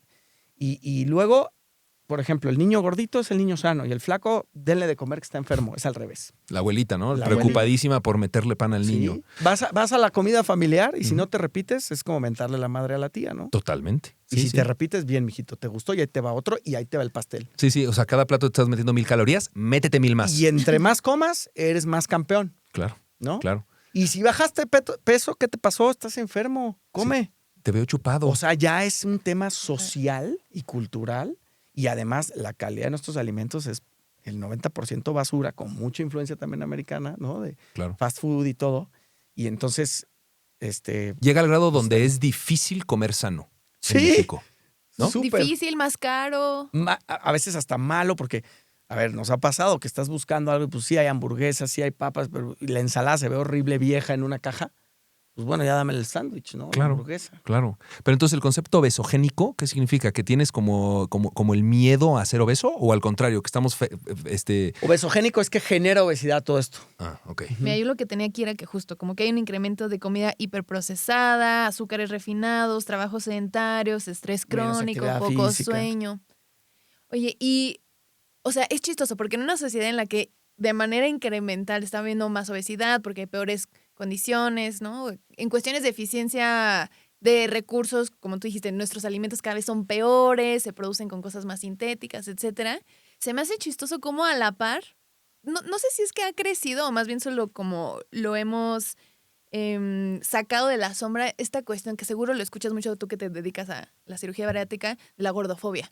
Sí. O sea, como que parece que van a la par incrementando, lo cual es, no sé, como me parece una dicotomía chistosa, ¿no? O sea, si más gente es gorda o tiene sobrepeso o tiene obesidad y al mismo tiempo la estamos castigando más. Sí, esa es una pregunta muy interesante, la verdad. Totalmente. Y la verdad, pues, ¿cuál sería la explicación si cada vez... No sé. Y literal la imagen que se me viene a la mente es esta de Wall-E, en donde estamos la gente del futuro que es gorda y nadie se mueve, pero pues esa ya es la norma. Todo el mundo está acostumbrado Todo el a mundo la está norma. acostumbrado, pero ¿no? parece que acá no. O sea, como que... Y ahorita tú nos cuentas un poco más de, no sé, las razones, porque siento que todavía en la mente... Quizá la persona más esbelta o de bajo peso lo ligamos a que es la disciplinada, a la que sí logra comer bien, la Claro. que sí hizo ejercicio. Y también hay un factor importante pues de esta sensación, de este mal concepto de que la obesidad es como buscada por la persona, ¿no? O sea, es como un estigma de que, pues cierra la boca, ¿no? Sí. O sea, sí, Claro. estás gordo, cierra la boca. Sí. Con eso se soluciona. Sí. A ¿no? ver, y hasta lo ven mal, pues es que no deja de tragar, ¿no? Claro. A ver, es una enfermedad crónica súper compleja, súper difícil, y esas personas, todas las que llegan al consultorio, llevan 10 años cerrando la boca y no logran. Y es frustrante que imagínate que estás un mes mega cuidándote y eso es estar muerto de hambre, porque les da más hambre, ¿eh? Claro. Muerto de hambre, pero se están Aguantando. con todas sus ganas y están Voluntad. haciendo la dieta. Ujú. O sea, lo están haciendo muy bien y ya al final del mes echan un pastel porque dicen, ya, un pastel el fin de semana y se pesan y están igual. Se frustran tanto que se sabotean A ver, y entonces se atracan y entonces suben. Echándome un poquito para atrás. ¿Qué significa estar gordo, obeso? Dame los niveles, pero ¿qué significa? ¿Cómo lo voy a ver? Porque hay gente que está medio aguadita, ya sabes, hay 80 morfologías, ¿sabes? O sea, no lo sé. Me estaba viendo mientras decía eso. ¿Qué significa estar gordo? Esa es la primera pregunta. ¿Y cuándo tengo que empezar a verte, atacarte a ti como doctor, como para decir qué hago? ¿Cómo lo defines que estás gordo? A ver, gordo sí es una... Más allá de lo físico, ¿eh? No, por eso, gordo sí es despectivo, ¿no? Entonces hay que evitarlo porque... Es políticamente incorrecto. ¿Qué significa estar obeso? Obeso. Ok, Entonces, perdón. a ver, nosotros en base a nuestra estatura, a nuestra raza, a nuestra edad, ¿no? Podemos tener algo que se llama índice de masa corporal. Ese habla de menos cosas. Simplemente es tu estatura, ¿no? Entre tu peso al cuadrado. Ok. No, esto edítalo porque no, es tu peso entre la estatura al cuadrado. Ok. Entonces, ¿es tu peso? No, pero tu peso entre tu estatura al cuadrado, Ujú. ¿no?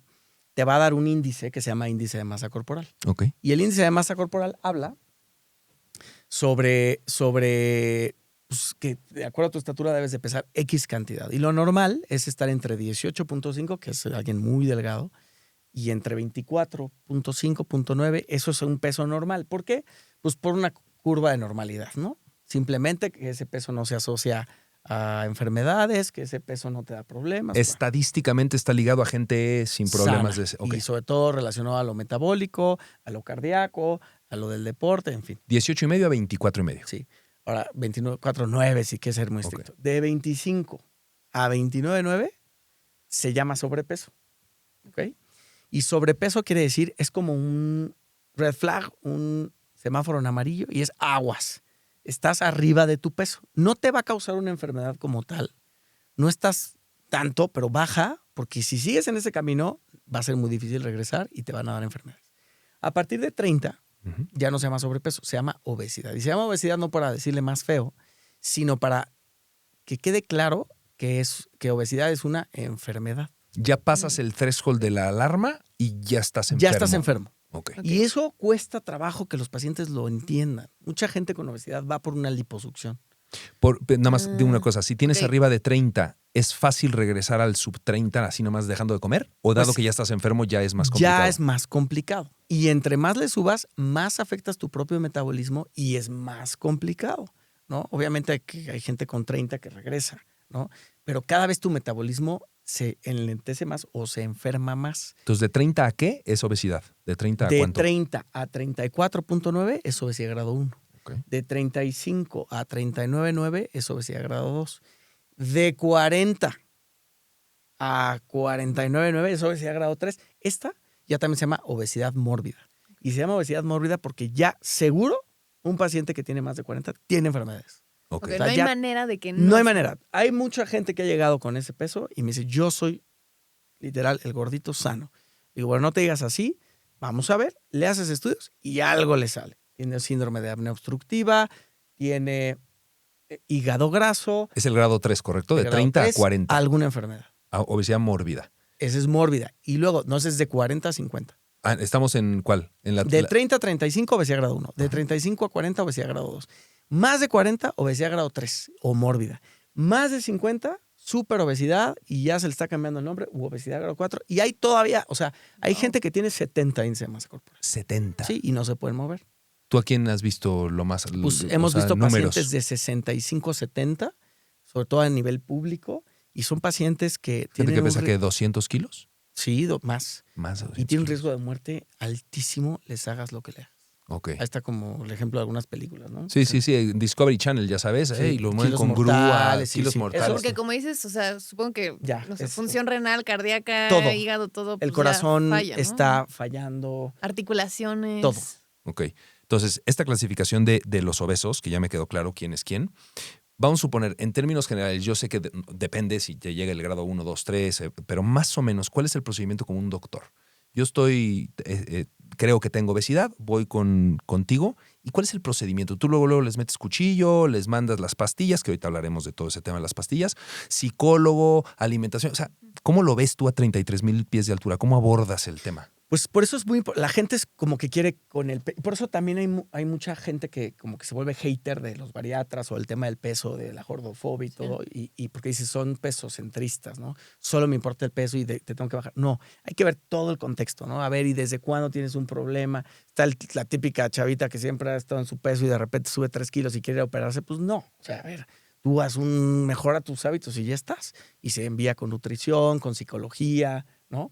Esta es una parte bien importante de la psicología porque pues, hay que cambiar hábitos sí o sí, siempre hay una oportunidad de eso. Y esto que decías de que luego, o sea, nos relacionamos mucho con la comida, con las emociones, ¿no? Me imagino que Totalmente. más en cuadros, no sé, ansiosos, depresivos. Mucha gente come por ansiedad o come sin darse cuenta. Tienes la típica, ¿no? Te truena el novio y te agarras un helado y te lo empiezas a tomar, ya sabes, o sea, ya está culturalmente impregnado. O ¿no? en el trabajo, estás en el trabajo, está la maquinita, te echaste 3 bolsas de cacahuates y no te diste cuenta. Claro. No te diste cuenta, ¿eh? Y algunas les preguntan, ¿has comido entre comidas? No. O sea, Claro. se vuelve un tema bien complejo. Pero Claro. bueno, entonces ¿Llega alguien contigo? todo el contexto de su historia, ¿no?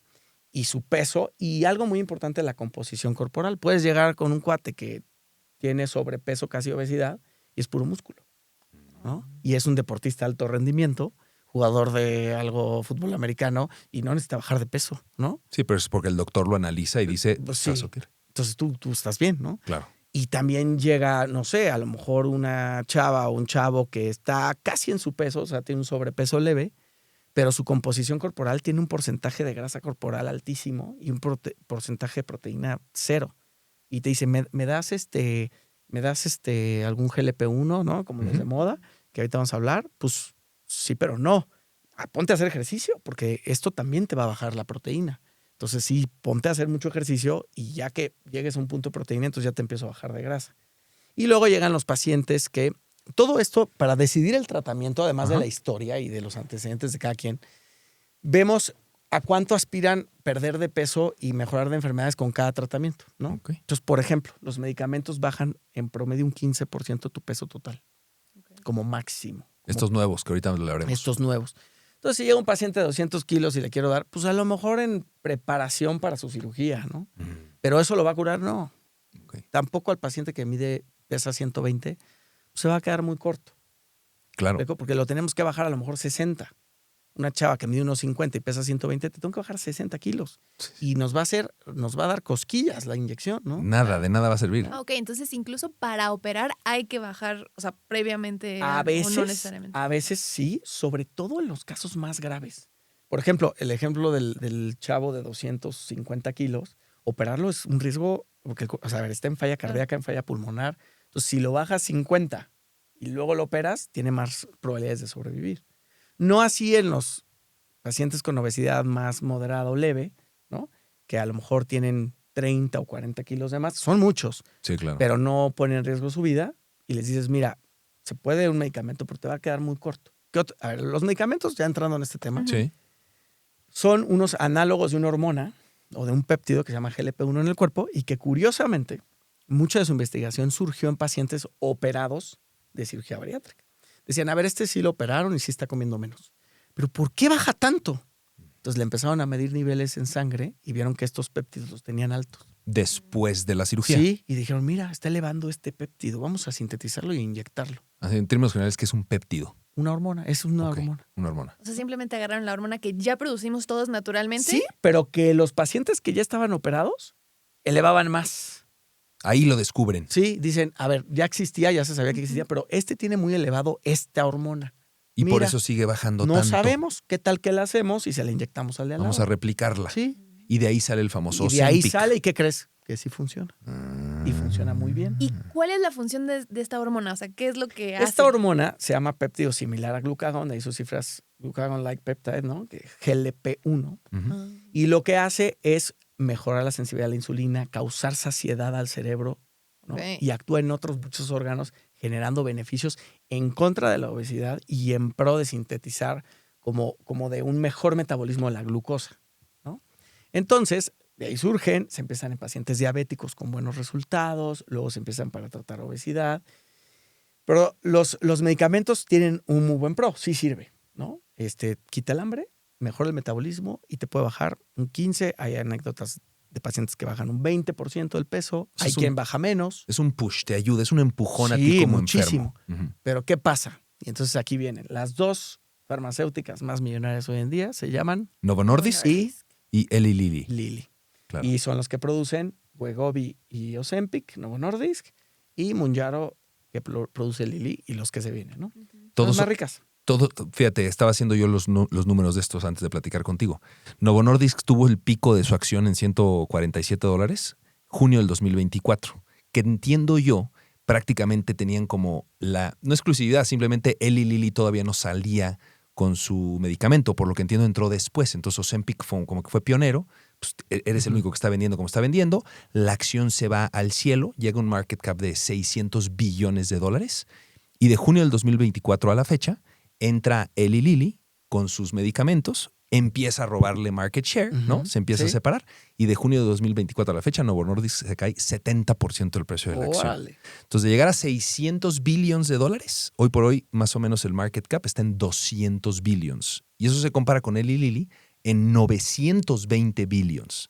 ¿Se ya Porque- le dio la vuelta? Sí, porque Novo Nordisk está mucho más concentrado o estuvo concentrado este push a cuestiones bariátricas, en este caso con Ozempic, mientras que Eli Lilly, entre otras cosas, tiene estas, pero por ejemplo tenía Prozac, tenía una bola de cosas que ya la hacían una compañía más robusta, ¿no? Sí, era más grande. de entrada. 5X hoy por hoy. O sea, ya que se normalizó el rush de Ozempic, Lilly ya agarró esta fuerza. Y entonces, pero bueno, me pareció No, y en dato. el tema médico, para que sepan también, porque las acciones, en el tema médico se hizo un estudio que comparó el producto estrella de Lilly contra el producto estrella de Novo Nordisk y ganó el de Lilly. ¿El de ¿Ah, Lilly sí? cómo se llama? Monjaro. Mounjaro. Mounjaro Tirzepatide es la sustancia. contra el famoso que es Ozempic. Ozempic Wegovy, que se llama semaglutide. Ok. Oye, Entonces, nada más por no dejar sí, sí, información sí. de esta carrera, así como hay carrera en el AI, hay carrera de estos Claro. De medicamentos. drogas. Justo hace 3 días Pfizer compró una startup que se llama Metsea, que tiene Un o que GLP-1. promete tener su propio GLP-1. O sea,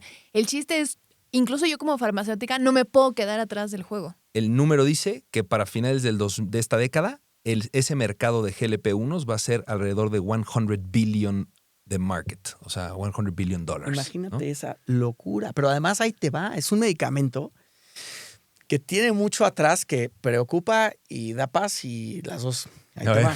Y lo que tiene atrás es que, a ver, si te lo pusiste y bajaste pesabas 100, bajaste 15. Todavía estás lejos de llegar a tu meta, ¿eh? Pero bajaste 15. Bajar siempre es bueno. Claro. Incluso se vio en las estadísticas que platicabas de obesidad en Estados Unidos, el primer año que se mantuvo, incluso bajó un poquito la tendencia, creo que fue el año pasado. Y la atribución, o lo que se cree, es gracias a estos medicamentos. Entonces, es como que la panas, todo es una maravilla, pero sí, pero no, ahí te va. Punto número 1, son caros. Mm. O sea, no es una aspirina, ¿no? ¿Cuánto te cuesta hoy por hoy si me A ver, recetas Ozempic? Más o menos. Ya en dosis máximas, Ujú. Wegovy y que Mounjaro está parecido. Depende porque hacen descuentos, pero give or take 6,000 pesos al mes 6,000 pesos al mes de rentita. de rentita. Pero ahí viene la cosa. Tienen efectos adversos. No hay medicamento completamente inocuo, ¿no? Entonces, ¿cuáles están conocidos? Bueno, pues algunos raros que ni los menciono para no. Pero los comunes, muchos gastrointestinales. La mayoría de la gente que los está con esos medicamentos tiene náuseas, vómito, diarrea, estreñimiento. Y gracias también a estos efectos adversos no quieren comer. ¿Todo el tiempo? ¿O nada más La un ratito mayoría, y me establezco pues, la y ya? mayoría todo el tiempo, hay que no. Pero un porcentaje alto es común los efectos adversos. Y en tercer Entonces, lugar, se refuerza esta pues no solo porque dices que te da más asco, sino pues, si estás teniendo diarrea a todo ver, el tiempo. pues sí, yo lo que les digo es, bueno, pues ¿qué quieres? Porque mucha gente llega, oye, sí vengo con malestares gastrointestinales, pero también quiero perder de peso. Escoge uno primero, porque si quieres medicamentos, no va a sumar. Claro. O otro ejemplo, llega otro paciente y dice, oye, me estoy muriendo de colitis, de dolor, de inflamación, pero estoy con Mounjaro, ¿no? Pero ya me dijeron que me urge operar y hacerme una colonoscopia. Y digo, espérate un tantito, ¿no? Claro. Suspende el Mounjaro y luego vemos qué tienes. Claro. O sea, Claro. y entonces, pero la gente no lo quiere dejar. Porque está feliz Sí, con el resultado. Sí. Claro. Punto número 2. Los mismos laboratorios dicen, a ver, la obesidad es una enfermedad crónica, y sí es. Entonces, un paciente diabético nunca deja de tomar sus hipoglucemiantes. Claro. Lo que dicen es, no importa, que sigan con el tratamiento de por vida, no se los quiten. ¿Ok? ¿no? Pues sí suena muy bien, ¿no? Sí, Para pero tú ellos, vives con diarrea todos los días. ¿no? Y tu rentita, y depende de un medicamento, ¿qué se tienes que siempre que acompañar? Yo les digo, bueno, pues nutrición, psicología y todo. Y la meta, si nos vemos así muy estrictos, sería, pues bueno, ya llegaste a tu peso o lo más cercano a tu peso, suspéndelo. O sea, finalmente yo no soy doctor para dar chochos y hacer millonarias a las farmacéuticas. Claro. Yo quiero que la gente pueda estar bien sin ningún chocho y sin ninguna cirugía, ¿no? Claro. Finalmente que sean independientes. ¿Y qué ha pasado o qué pasa? Que suspenden y rebotan. Entonces, ¿qué va a pasar? Y parece que no aprendemos como de la crisis esta de oxicodona y todo este Sí. que hizo adicto a no sé qué porcentaje de Estados Unidos, y en México está prohibido. Sí. ¿Qué va a pasar con la generación de Ozempic, Wegovy y todo? Y luego. ¿Cómo se van a mantener? ¿no? Ajá. O sea, a primera instancia es un muy buen beneficio porque bajas, Sí. pero no les estás cambiando el hábito. Pues deberías. Pero ¿qué pasa? Que tampoco necesitas receta, por lo menos en México. Eso te iba a decir, en Estados Unidos está muy cañón. Yo tengo 2 noticias. Una, que ya lo empezaron a meter en Costco, Estados Unidos. ¿En O sea, está a serio? nivel retail de que no necesitas receta. Una. Y 2, hace 2 días apenas Trump Sí. dio Se desmayó el de Novo un Nordisk, decree ¿no? en el White House de que se incluyera en Medicare y Medicaid para que mucha gente que no tiene acceso por cuestiones de recursos no tenga acceso, y exigió que los precios se bajaran. O sea, como que el chiste es democratizar estas drogas de pérdida de peso, pero como tú dices, pues ya ponerlo a nivel retail, eso del Costco, me parece sumamente preocupante, ¿no? Porque de alguna manera tú nos estás diciendo, incluso yo que soy médico, ¿no? ¿Quién soy yo para decirte esto, tómalo de por vida? Oye, Si la imagina- gente solita lo hace, pues Yo te podría decir de los pacientes que yo he visto que toman o Wegovy o Mounjaro, todo esto, la mayoría, no sé qué porcentaje, pero la mayoría se lo autorrecetó. O se lo recetó el vecino, la vecina que ya enflacó, el de al lado, o el paciente que sí le dieron y dijo a la esposa, pues yo también. Me meto la misma de mi esposa, Pues sí, ¿por qué no? ¿por qué no? Ajá. Porque así somos, porque así se vende y como pan caliente. Oye, ¿y qué va a pasar después? Y eso, tú viendo tu historia más o menos con la medicina en México, ¿llegará un momento donde hay un control? ¿O no tanto? Sobre estos medicamentos. No lo sé. Yo creo que sí debería de haber. Porque en teoría ya está el control de los antibióticos, ¿no? En teoría, ¿no? Sí. Hay unas farmacias que de contentillo te lo piden, otros no, pero en teoría está el control ya por ley en México, ¿no?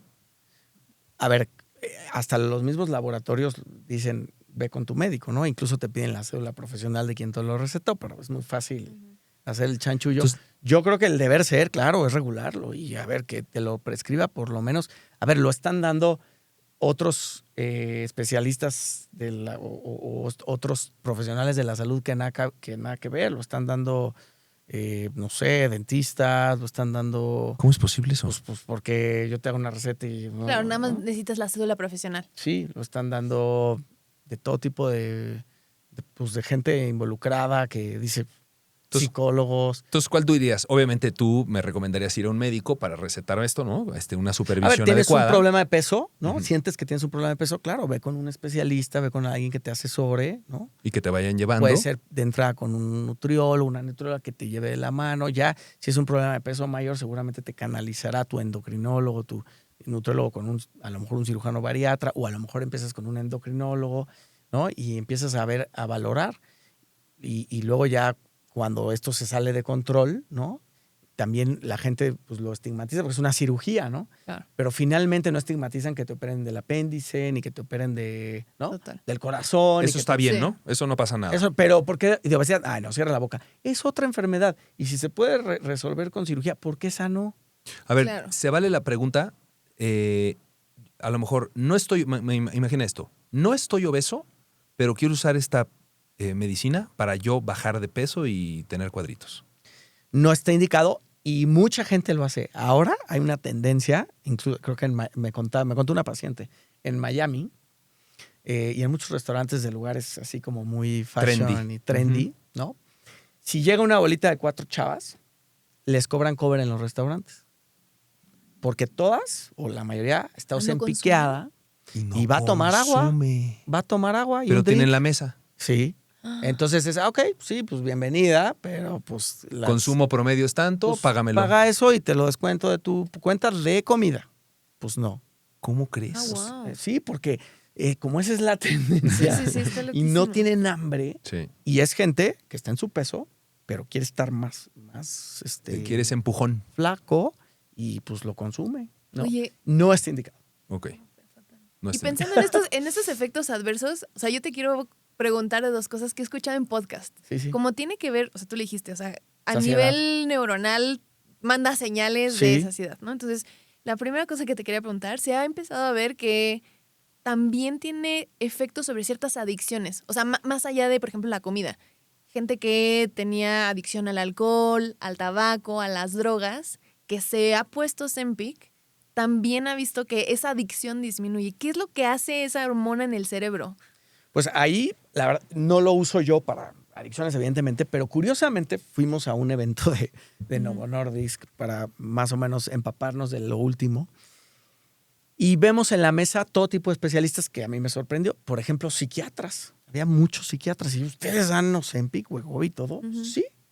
Hay mucha gente que le ayuda en adicciones, en depresión, ¿no? Y que se asocian normalmente a obesidad.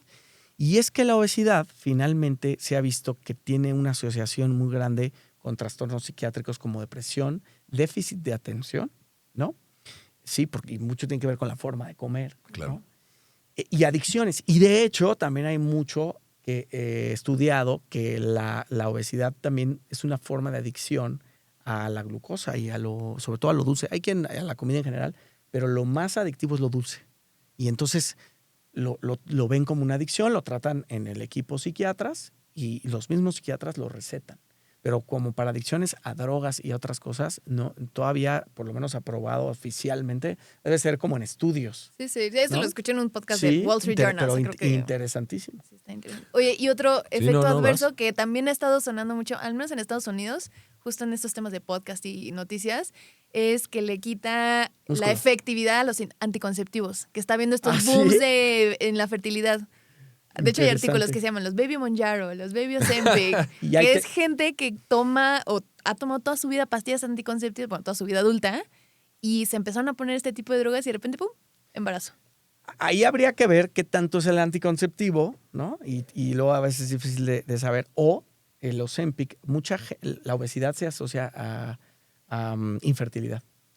Entonces, a lo mejor la gente se confía, pues, no se embarazó en 10 años, baja 10 kilos y se embaraza. ¿No? Habría que ver qué tanto es una Sí. u otra. La verdad, de anticonceptivos no lo ¿A sé. ese grado puede llegar la obesidad? Sí, claro. ¿A Tiene matarla, tantas repercusiones ¿A de pegarle a la infertilidad. fertilidad? Infertilidad. Wow. Sí. Pero otra pregunta relacionada de eso, te iba a comentar, pero ya se me fue. Es increíble, ¿no? Sí. Increíble. Oye, pero ¿y esto que decías que lo descubrieron que las cirugías bariátricas, o sea, esto ya tiene, tampoco es tan nuevo, o hace cuánto se descubrió esto del GLP-1? Bueno, no, sintetizado? estos fármacos ya a nivel más empezaron como tratamiento de la diabetes, tendrán menos o alrededor de 10 años, no sé el dato exacto, ¿no? Y el boom yo creo que llegó hace 2 años y ahorita, ¿Y ¿no? por qué fue que se dio el boom si ya existían estos medicamentos? No, desde pero hace existían, empezaron tratándose como para diabetes y se fue dando cuenta que ocasionaban pérdida de peso, se fue estudiando como para pérdida de peso y, o sea, todo esto fue un proceso que empezó como de menos a más. Ya. Pero ya me acordé que te iba a decir, otra de las cosas que ha causado mucho problema a estos medicamentos es las cirugías programadas. Porque una de las formas en las que actúan estos medicamentos es retrasando el vaciamiento gástrico. Entonces tú comes, desayunas, y en lugar de la comida vaciarse en 2 a 4 horas, se vacía en 8 a 10. Por eso estás lleno. Por eso las indicaciones médicas previas a la cirugía. No comer nada en no sé cuánto En tiempo. 8 horas. Ajá. Para que el estómago esté vacío y cuando te anestesien no vayas a vomitar, porque si vomitas y el vómito se te va a los pulmones, te mueres. Sí, correcto. Eso se llama broncoaspiración. Ok. Entonces, por eso es muy importante que estés en ayuno. Ok. Pero ahora empezó a haber casos de broncoaspiración en pacientes que tenían sus 8 horas de ayuno, pero estaban con Ozempic, Wegovy, Porque Mounjaro, todavía Rybelsus, todavía tenían alimento. alimento, y vomitaban y broncoaspiraban. O sea, Entonces, se empezó a ver un boom de broncoaspiraciones por esto. Y porque la gente luego no le decía al anestesiólogo. Que me estoy metiendo Ozempic Sí. y me vas a operar. Claro, tú como doctor actúas con lo que te está diciendo y lo estás viendo, Claro. pero si... No te dicen, Claro. porque luego a la gente le da pena. Y entonces se empezó a hacer como una awareness de esto y, a ver, digan. Claro. Y hasta le preguntan a los anestesiólogos, ¿algún medicamento para...? Ya cambió. Claro, para que pérdida sea de de peso. rutina Sí, también. pues te cancelo la cirugía porque lo tuviste que haber suspendido hace 2 semanas. Ok. A ese O sea, grado. a ese grado. Oye, entonces vamos a suponer que una de las estrategias, como tú bien decías, era meterte ese medicamento. 15% de bajas de peso. Pero en el lado de las cirugías, lo que tú haces muchísimo, ¿qué tipos de cirugías? Porque yo estoy confundido. Hay gente que, le puso un globo, le cortó el estómago, le metí no sé... O sea, ¿cuántos tipos de cirugía hay para esta enfermedad? Independientemente de las medicinas, ¿no? Y yo sé que los puedes jugar en conjunto, ¿no? Bajas peso, le meto esto, pero cirugías y tal cual, ¿le metes cuchillo? ¿Qué hay? Ahí te va. De cirugías ahora hay muchas, ¿no? Pero se dividen en 2 grandes grupos de cirugías. Son por laparoscopía, otra vez los hoyitos, o por robot, otra vez el Da Vinci, ¿no? Pero hay 2 tipos. Ya nada abierto. No. Nada. Todavía, de repente llega un paciente, es que me operan y es una tristeza. Eso no se debe hacer. Ok. O sea, casi proscrito. O sea, Ok. pero no, Ok. es una locura eso. Porque además es un paciente que tiene mucha capa de grasa y el riesgo de infección es altísimo. ¿Cuando tú estás abriendo? Sí, ¿Ah, si abres. Ajá. Sí, Los no es como que hoyitos. sea reza y nomás de que le recortas la... No, la- hombre, no. Que eso es lo que piensa la gente cuando Sí, sí, busca sí. una lipo, ¿no? Ah, pero la grasa es más propensa a infectarse o qué? Sí, totalmente. Ah, ok. Entonces, por ejemplo, en cirugía plástica, ¿no? Está contraindicado operar a un paciente con obesidad casi siempre porque se van a infectar, les va a ir mal. Entonces, por la grasa. pues, por la por grasa. muchos motivos. Sí, La sí, sí. grasa, tienen resistencia a la insulina, muchos son hipertensos. O sea, tiene un problema metabólico. No están bien, no están sanos. Sí, y por obra y magia ellos quieren lipo y yo bajar. Sí, no. Así no funciona. No. Ok. Entonces, regresando al tipo de cirugía bariátrica, hay dos grandes rangos. Unos que solo restringen. O sea, ¿qué quiere decir eso? Vamos a hacer de alguna manera el estómago más chiquito, ¿no? Como alguna muy común que se llama manga gástrica. Y otra que vamos a hacer algo más chiquito, pero también vamos a reconectar el intestino para que lo que comas no lo absorbas bien. Son los dos tipos. Son los dos tipos. Ok. ¿Y esa cómo se llama? Hay varias, pero una es bypass, otra es, por ejemplo, bipartición del tránsito intestinal, y así hay varias. O sea, eso es prácticamente te corto parte del intestino y te Sí, lo y hago reconecto. un supervía poniente para el sur. En lugar de dar toda la vuelta a la comida por toda la ciudad, atajo. Y entonces, ¿qué pasa? Puentes, Sí, puentes. puentes. Entonces, a ver, yo me como 5 nueces, absorbo 2. Las Pero me demás vas comí al las baño. 5. Ya no, Las ya demás no. las evacúo. Eso, ¿de qué depende cuál? Pues mucho es del grado de obesidad, ¿no? Ok. A lo mejor la cirugía como una manga te va a dar una pérdida de peso cercana al 30%. 30%. Entonces, si peso 100, Ajá. pues a lo mejor puedo llegar a 70. La manga. Ajá. ¿Y la manga qué es? Dices manga, pero ¿qué le haces al Se llama estómago? manga por una manga de camisa. Queda un tubo, como una manga. Entonces, de ser un Entonces- estomagote así, gordote. Gordote, Ajá. como una bolsa, ¿no? Le voy a hacer un corte y lo voy a dejar como un tubo. Pero es el mismo estómago. Sí, pero lo demás lo saco. ¿Y el estómago qué es? Un músculo que ya creció muchísimo por estar No, gordo. no necesariamente creció mucho, puede ser hasta el mismo tamaño que alguien sano, pero el problema está acá, esta respuesta a saciedad Ajá. a este estómago del Sí, es paciente proporcional obeso. al tamaño. No necesariamente, hay pacientes obesos con estómagos chiquitos, pero la señal tarda mucho en llegar de ya estoy lleno en un paciente con obesidad. Entonces tú le haces un tubo y entonces come poquito y le llega la señal rápido. Y además, ese estómago que sacamos produce otra hormona que da hambre. Se llama grelina. Y cuando la grelina se eleva, tengo hambre. Entonces es un círculo del cual el paciente enfermo no puede salir. No puede salir, no puede salir. Por eso la gente no lo entiende. Ciérralo. No, no es eso. Sí, sí, No, o sea, es un problema. A ver, yo le quito la hormona del hambre, le doy un límite y de repente empieza a bajar, pero el paciente se mete en un círculo virtuoso con nutrición, está con la psicóloga, va a rehabilitación y empieza a ver resultados y de repente en un mes bajó 5, al siguiente mes otros 7 y de repente está en su peso y está fuerte, le encanta. Ya salió este. Se curó, Entonces la manga gástrica te reduce 30 más o menos. 30% el peso. te reduce el peso, pero la cantidad de estómago que quitas es como el 80. ¡Wow! Le dejas un estomaguito. Sí. Literal. Sí. ¿Y del bypass que mencionabas? Y del bypass es algo un poquito diferente, pero lo que hacemos es, imagínense que está el estómago y vamos a agarrar la parte de arriba y la cortamos completamente, o sea, le quitamos el paso Ujú. a la comida por donde debe ir y le dejamos un estómago de 80 mililitros. 80 mililitros. Chiquitito es eso, ¿no? O sea, a ver, menos que un cuarto de vaso. Apenas me fui a hacer el examen de la vejiga y demás y creo que las vejigas son de 300 mililitros, una cosa así, ¿no? Por Pues ahí. algo así. O sea, ¿no? O sea, 80 pues es un chiquitito, ¿no? pues chiquitito, Ajá. es menos de medio vaso. Sí. Bueno, ¿Y qué porcentaje de peso se baja con...? con un bypass se baja, en lugar de un 30 puedes bajar hasta un 40 o más, porque además de que eso es chiquito, ahí haces el atajo, le pones el intestino, pero no luego el intestino que le toca. Te saltas varios metros, ¿sí? Es increíble el rompecabezas. Y lo subes. Y entonces, Del ¿qué mismo pasa? intestino delgado, obviamente. claro. Ok. Entonces come el paciente, se va por un atajo y quedan sin usarse 2 metros. ¿Y los dejas ahí, en el cuerpo? Todo se queda ahí si no sacas nada. Simplemente le haces chanchullo. Pero ya no va a pasar alimento por ahí. La comida ya no va a pasar por ahí. ¿Y no se muere el intestino? No. ¿Eso que no se va a No, usar? porque no le hiciste nada, nada más lo desconectaste. No le pasa comida. Ahí está, produciendo su moco, sus hormonas, todo, bacterias. Le llega sangre. Y eventualmente conectas todo. ¿Y ese estomaguito que hiciste de 80, lo hiciste en base al estómago existente? El existente lo dejo ahí aislado y ya lo aislé. Ajá. Le puse una barrera, como una presa y ya lo dejé abandonado. Abandonado. Abandonado. Conectado a su intestino normal. Conectado a todo. Ajá. Su sangre, su intestino normal. Y entonces el paciente come, usa el chiquito, se va por la supervía y absorbe pues la mitad. ¿Y ese chiquito cómo lo haces? Con laparoscopía, engrapadora, sutura. Pero digo, te iba a decir qué tela. ¿La compras en Junco o qué? No, me refiero con qué tejido lo haces, ¿con el mismo estómago? Ah, sí, uso ese porcentaje de su estómago, Ah, la ok. parte de arriba. Ya. Y lo de abajo lo abandono y le subo el intestino ahí. Eso se llama un bypass, por ejemplo.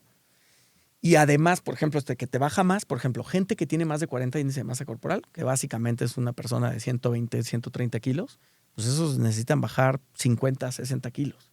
Una manga probablemente le quede corta. Ujú. O sea, No, olvídatela. No, pues olvídate la medicina. No, olvídate la medicina. Ni para el arranque. O sea, ¿y qué pasa con las cirugías? A ver, hoy en día, también dices, oye, pero es peligroso. Hoy en día no son peligrosas. O sea, las cirugías no son peligrosas, pero al final, de la gente que pudiera operarse, solo se opera el 2%. ¿por miedo? ¿Qué? Por todo. ¿Por lana? recursos, por miedo, porque nadie se quiere operar, porque no estoy enfermo, nada más estoy gordo, feliz, ¿no? Por haters, por lo que me digas, ¿no? Lo Y que lo que dices quieras. que no las cubren las aseguradoras, ¿no? No las cubren las Usualmente. aseguradoras. Hay algunas que sí, cuando tienes diabetes y le ponen 1,000 peros y ponle Ujú. que yo de 10 pacientes que opero, uno se lo cubre el seguro. No es nada. Nada. Nada. Y Bueno, la mayoría son internacionales claro. y los que fueron nacionales ya tenían diabetes con insulina y se les quita. Ahora, y de por sí, el índice de seguro de gastos médicos en México creo que es 5 o 10% Nada. de la población. De por sí Es muy nadie bajo. tiene seguro, Es ¿no? muy bajo. Ok. Pero, ¿a qué iba a llegar? Pero espera, entre El otro tipo de... el riesgo entre uno y otro. Sí. Entonces les iba a decir que el riesgo, una cirugía bariátrica es tan riesgosa como una de la vesícula, Ok. como una del apéndice, menos porque el apéndice es urgencia, como una de la matriz, ¿no? Para que se Ujú. entienda. Mucho menos que una mayor como un corazón abierto o una grande de ortopedia, ¿no? Mucho menos. El problema, el talón de Aquiles de hoy en día de la cirugía bariátrica es más bien que a lo mejor en muchos años, si no hiciste este proceso, puedes volver a subir. No es que te da inmunidad, ¿no? Claro, porque tú le dejaste un estómago que ese músculo puede seguir creciendo. No tanto porque crezca, sino por los hábitos. Porque, ok, tengo un estómago de 8 mililitros, pero si me la paso tomando coca, voy a subir. Claro. O sea, Le estás metiendo O sea, azúcar al dejarle cuerpo, claro punto. al paciente que esa no es la... O sea, la operación no es la solución. es una es ayudota. un shortcut. Es una ayudota Una ayudota. a que puedas cambiar hábitos. Pero la gente Pero que sí tienes se que mete. cambiar hábitos. Claro, la gente que sí se mete en este programa completo, que es lo que hacemos, les va fenomenal. Nunca, o sea, de miles de pacientes, y por eso me encantó esta parte de la medicina, vas a ver, bueno, un paciente complicado a lo mejor, afortunadamente nos ha pasado, pero nunca he visto un paciente arrepentido. Después de de su operarse. cirugía. Y el 90% dice, me lo hubiera hecho antes, Wow. ¿no? Wow. Y el que no dice eso es porque está muy joven, ¿no? Cuando operas gente de 19, 20 años.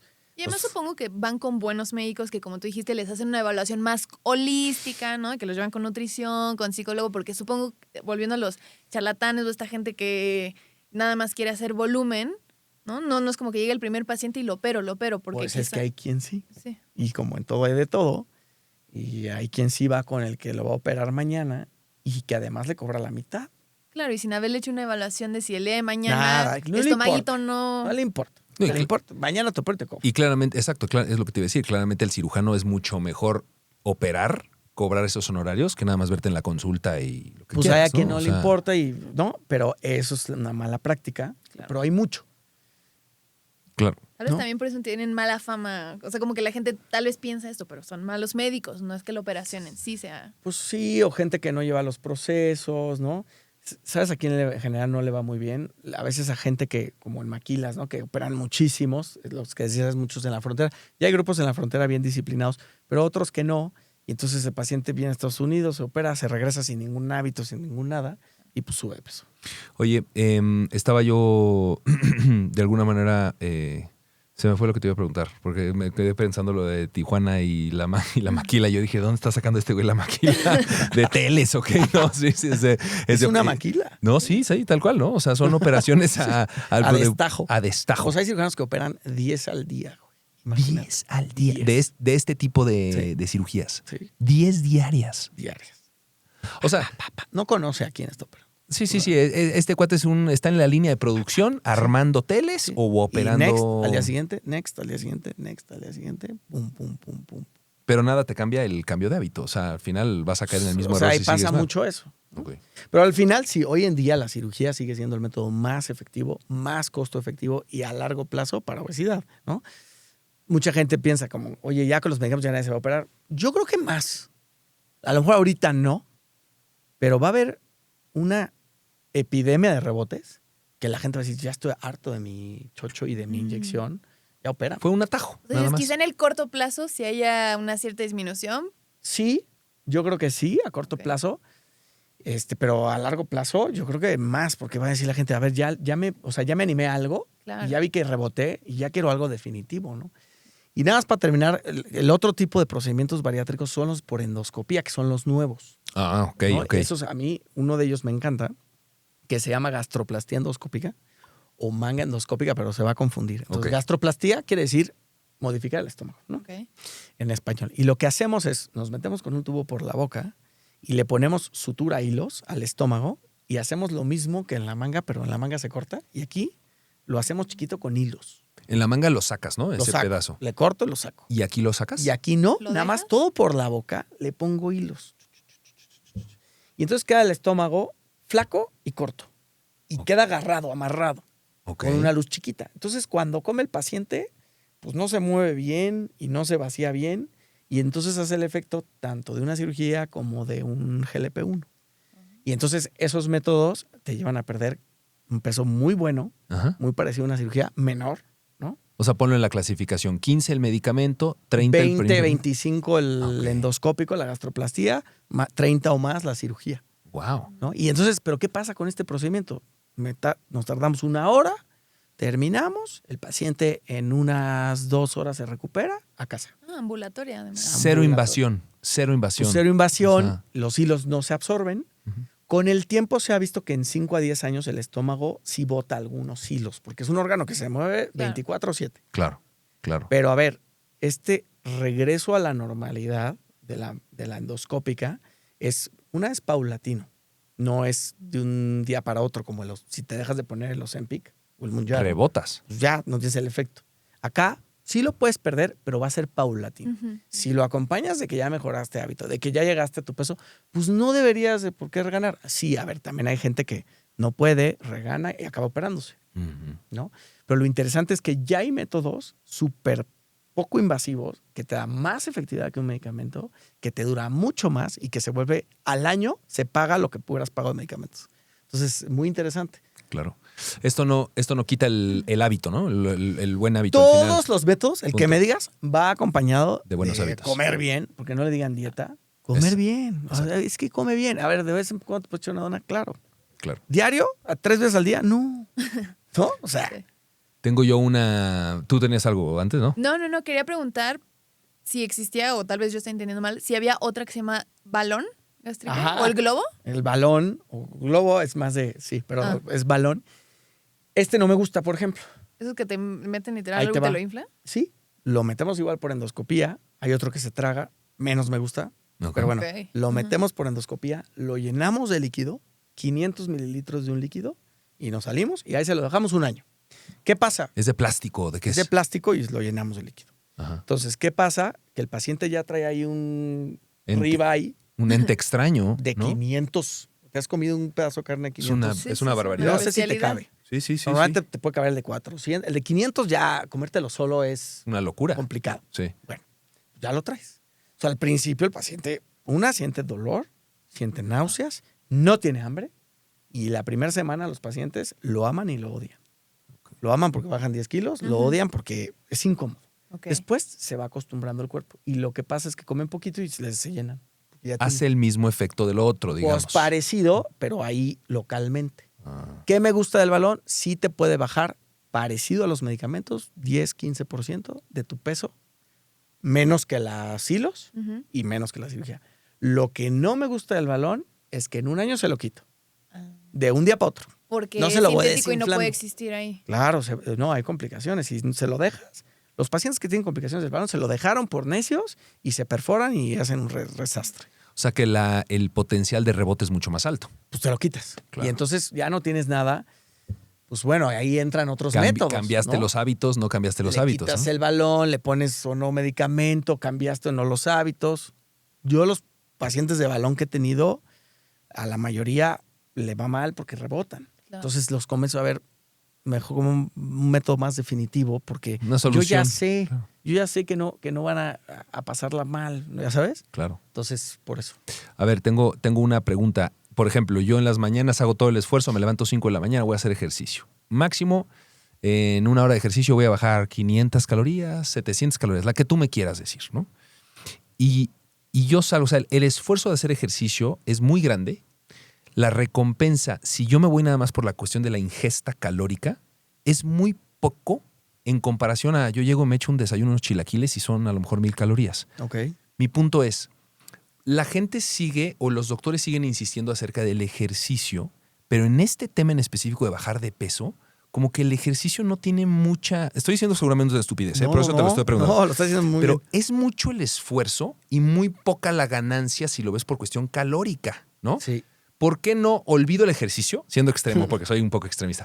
A ver, hay que olvidar el ejercicio, mejor méteme medicamento, operación, bla, bla, bla, bla, bla, y el ejercicio no, porque mucho esfuerzo para bajar 500 calorías Sí, en una... sí, sí. ¿No? O Sí. sea, a lo mejor es una estupidez lo que estoy diciendo, pero a nivel matemático como que no hace sentido hacer ejercicio, ¿no?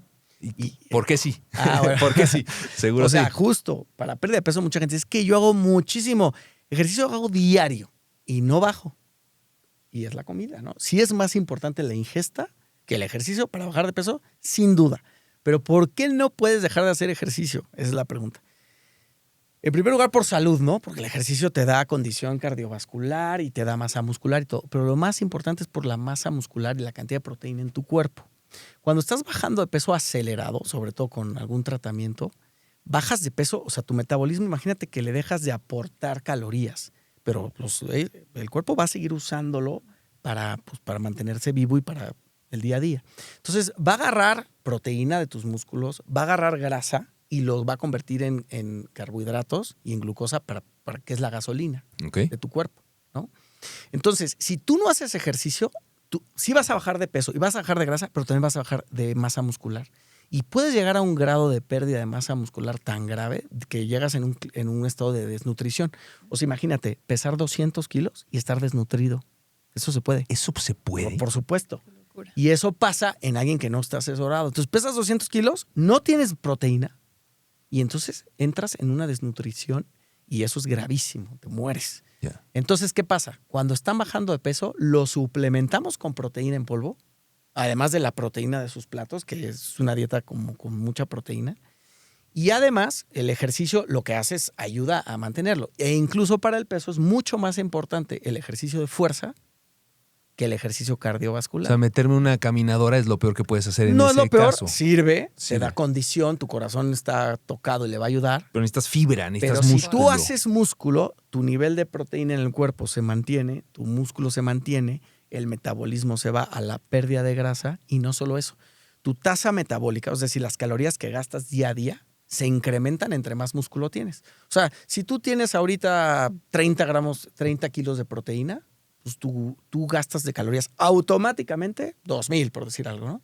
Si tú tuvieras la mitad de proteína, pues gastarías 1000. Entonces, es mucho más fácil subir de peso si no tienes músculo. De ahí las estadísticas de Phelps, ¿no? Que el tipo consumía 7000 calorías diarias, una cosa así. Pues es que imagínate, sí.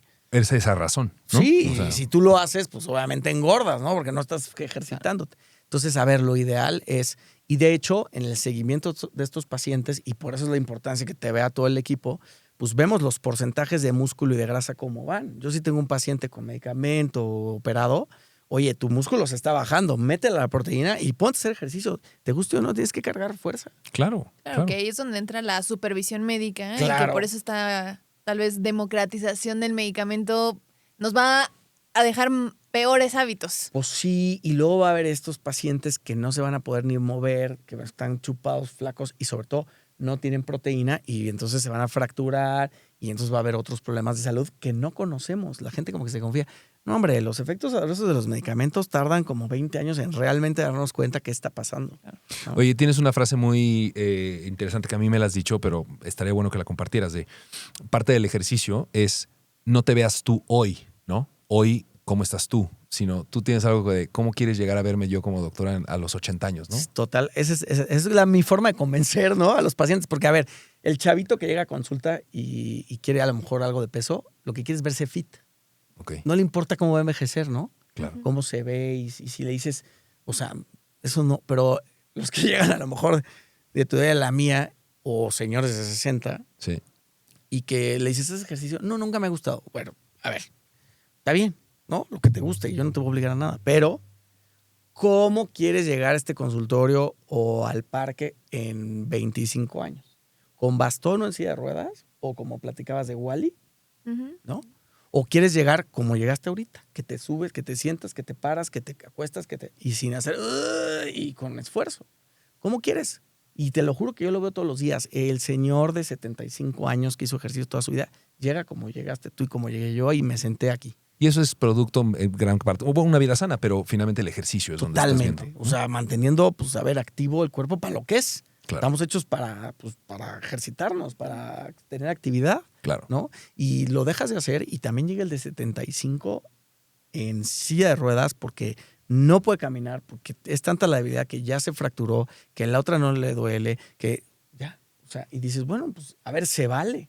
Si tú quieres, no te importa, pues, adelante. Nada más cómprate un séquito de gente que te ayude porque no vas a ser independiente. ¿Quieres ser independiente? Ponte a hacer ejercicio. No te a lo mejor ni te vas a ver fit, ¿no? Claro, Sí, sí, claro. sí. No es un tema Pero vas a de... estar haciendo Como dices, músculo. incluso hasta a nivel psicológico, Ah, ¿no? uf. O sea, como que el ejercicio va más allá de lo físico, todo lo que libera, las toxinas. Pero y volvemos a lo mismo. Es que estamos creados para estar haciendo ejercicio. Estamos creados para eso. No, como dices, más bien lo que no es normal es esto que ahora Sentado, estamos sí, ser todo el día. sedentarios, 8 horas, no movernos. Entonces, y empiezan problemas. ¿Tú crees que nuestros antepasados en las cavernas se deprimían? ¿Cuál? Si te estás salvando de que te coman, Claro. o sea, no hay tiempo. Es increíble, claro, es increíble. No, ahorita ¿no? pues no tienes nada que hacer, estás sentado viendo una pantalla. ¿Cómo no te vas a deprimir, no? Oye, y esto ya es como consulta, vamos a usar lo que está aquí.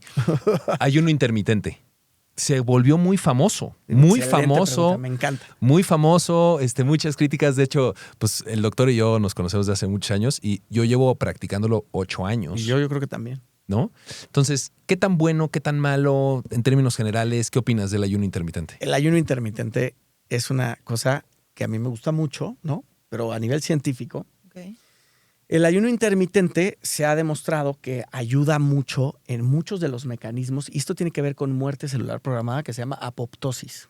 Entonces, ayuda mucho a que al no tener todo el tiempo un aporte, se ha visto que ayuda mucho a mejorar que las células viejas se mueran y lleguen nuevas y como que al metabolismo en general, ¿no? Entonces, para fines como muy objetivos, sí es bueno. Incluso hay quien recomienda, hay un artículo muy interesante de la American Heart Association de cardiólogos, que un estudio muy interesante que incluso ayunar un día completo, ¿no? A veces hay quien lo hace cada 2 semanas, cada mes, también se ha visto con beneficios. ¿Por qué no se recomienda? O sea, yo casi nunca lo recomiendo. Una nutrióloga prácticamente nunca te lo va a recomendar porque es un arma de doble filo. Hay mucha gente que hace ayuno intermitente, pero cuando termina, se atasca. Y entonces, Dulce, pan, El atraco. lo que etcétera. sea, pero se atasca. Entonces ya tuvo, a ver, sí estaba en ayuno y el metabolismo igual estaba ahí más o menos, pero de repente tiene una ingesta del doble. Entonces ya no solo no le ayudó, ya tiene un aporte extra, porque tu cuerpo ya se acostumbró a que ayunas, ¿no? Claro. Ya está bien así. Entonces no se vale decir, que es lo que muchos hacen, no desayuné como doble. No, papá. No. Claro. No, eso o sea, y entonces como pasa eso, mucho ha derivado o en trastornos de atracón o trastornos de la conducta alimentaria. Y hay gente que empieza por ahí y se va a anorexia. Wow, Que- saltas de uno ¿Sí? al otro extremo. Entonces, a ver, es súper común hoy en día los trastornos de la conducta alimentaria y se debe a un tema de la pandemia de obesidad y también a lo de la gordofobia y a muchas de estas cosas. Y sobre todo chavitos o chavitas inmaduras a lo mejor, pues niñas que no saben muy bien qué onda y de repente dicen, regresando a pues está padre hacer ayuno y entonces no subo y entonces mejor no como. Oye, y ahí esto que decías de niñas, o sea, ¿es cierto que el ayuno debería ser distinto para hombres y mujeres? Pues ¿O no necesariamente? Fíjate que eso no lo he leído, ¿no? Pero no me cansa. Pero volviendo, porque a mí me gusta explicar todo así, ¿por qué si hace sentido el ayuno? ¿Cómo estamos creados? ¿A poco los animales en la vida salvaje real, nadie come 3, 4 veces al día? Ni se Totalmente. diga con Ni con colación. certeza. No, hombre, hay Sí. animales que comen una vez al mes, Claro, perfectamente sanos, ¿eh? claro. Nosotros estamos hechos para, sí, a veces cazar y a veces no. Claro. Pero estamos acostumbrados a Tiene desayunar. sentido. Es una costumbre. Es Punto. muchísima comida, Claro, finalmente. Claro, ¿no? totalmente. Entonces, pero pues es que ya volvemos a nuestros hábitos, a la sociedad, a la disponibilidad. Y luego también las cosas sanas son más caras ahora. Sí, sí, sí. ¿Qué es lo barato? El fast food. ¿Qué es lo caro? El orgánico, de crecimiento, ¿no? El jitomatito feo, pero que es el más sano, ¿no? Sí, todo el chiquito. sano. Pues sí, pero es que lo barato es más, o sea, el fast food es más barato y te llenas más. Claro. Pues te puedo tener aquí horas y horas Sí, sí, sí, siguiendo sacando Yo más. una última pregunta. Aprovecha la última consulta con el doctor. ¿Qué prefieres? ¿Algo con mucho azúcar o algo frito? Bueno, dices médicamente. Pues, Sí. o, Sí, primero médicamente. primero médicamente. Este es un y luego garnachero, ¿eh? personal. Ok, Yo no ok, conozco ok. a alguien más taquero que este Primero doctor, ¿eh? médicamente Es que, a ver, y luego pues, ya me dijiste la respuesta. Médicamente, híjole, qué buena pregunta, pero en general algo, a ver, pues sí, algo grasoso. Es que también puede haber grasa buena, ¿no? Y también tiene efectos, me la pones difícil, ¿eh? Me la pones difícil. Qué gran pregunta. Pero yo agarro lo grasoso, Ok. porque la vía de los carbohidratos, finalmente esa glucosa se va a hacer grasa, ¿no? Y va a generar más adicción.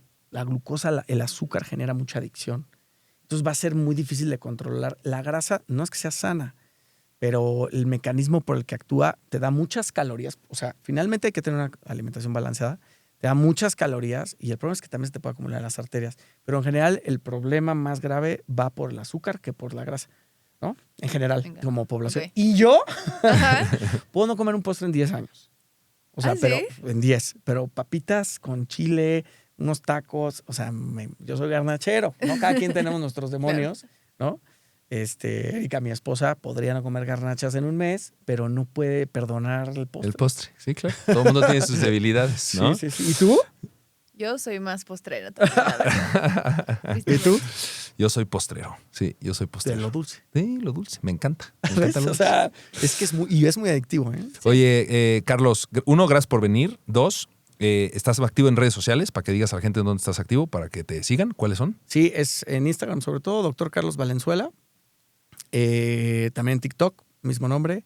Y en Facebook también, creo. Exacto. Sí. Pero Facebook sí, ya en casi todas. nadie lo usa. Nadie lo usa, Oye, pero bueno. y si te quieren contactar, tú practicas principalmente en el Hospital ABC aquí en la Ciudad de México, ¿no? Sí, mi consultorio está en el Hospital ABC en Santa Fe, pero a veces entiendo que hay personas en otras partes del país o lejos y ya mucho lo podemos hacer incluso remoto, ¿no? Una asesoría inicial, en el consultorio 1000 veces mejor, no me gusta lo remoto, pero bueno, hay Es formas. un primer approach, sí Sí. se puede, ¿no? Ujú. Va, perfecto. Pues para que te sigan, para que te escriban y Por favor, todas las dudas, yo feliz. y cambien buenos. Mi querida Monse, también tus redes, por favor. Mis redes sociales, @monorriel o @monorriel_, creo que en TikTok y Twitter.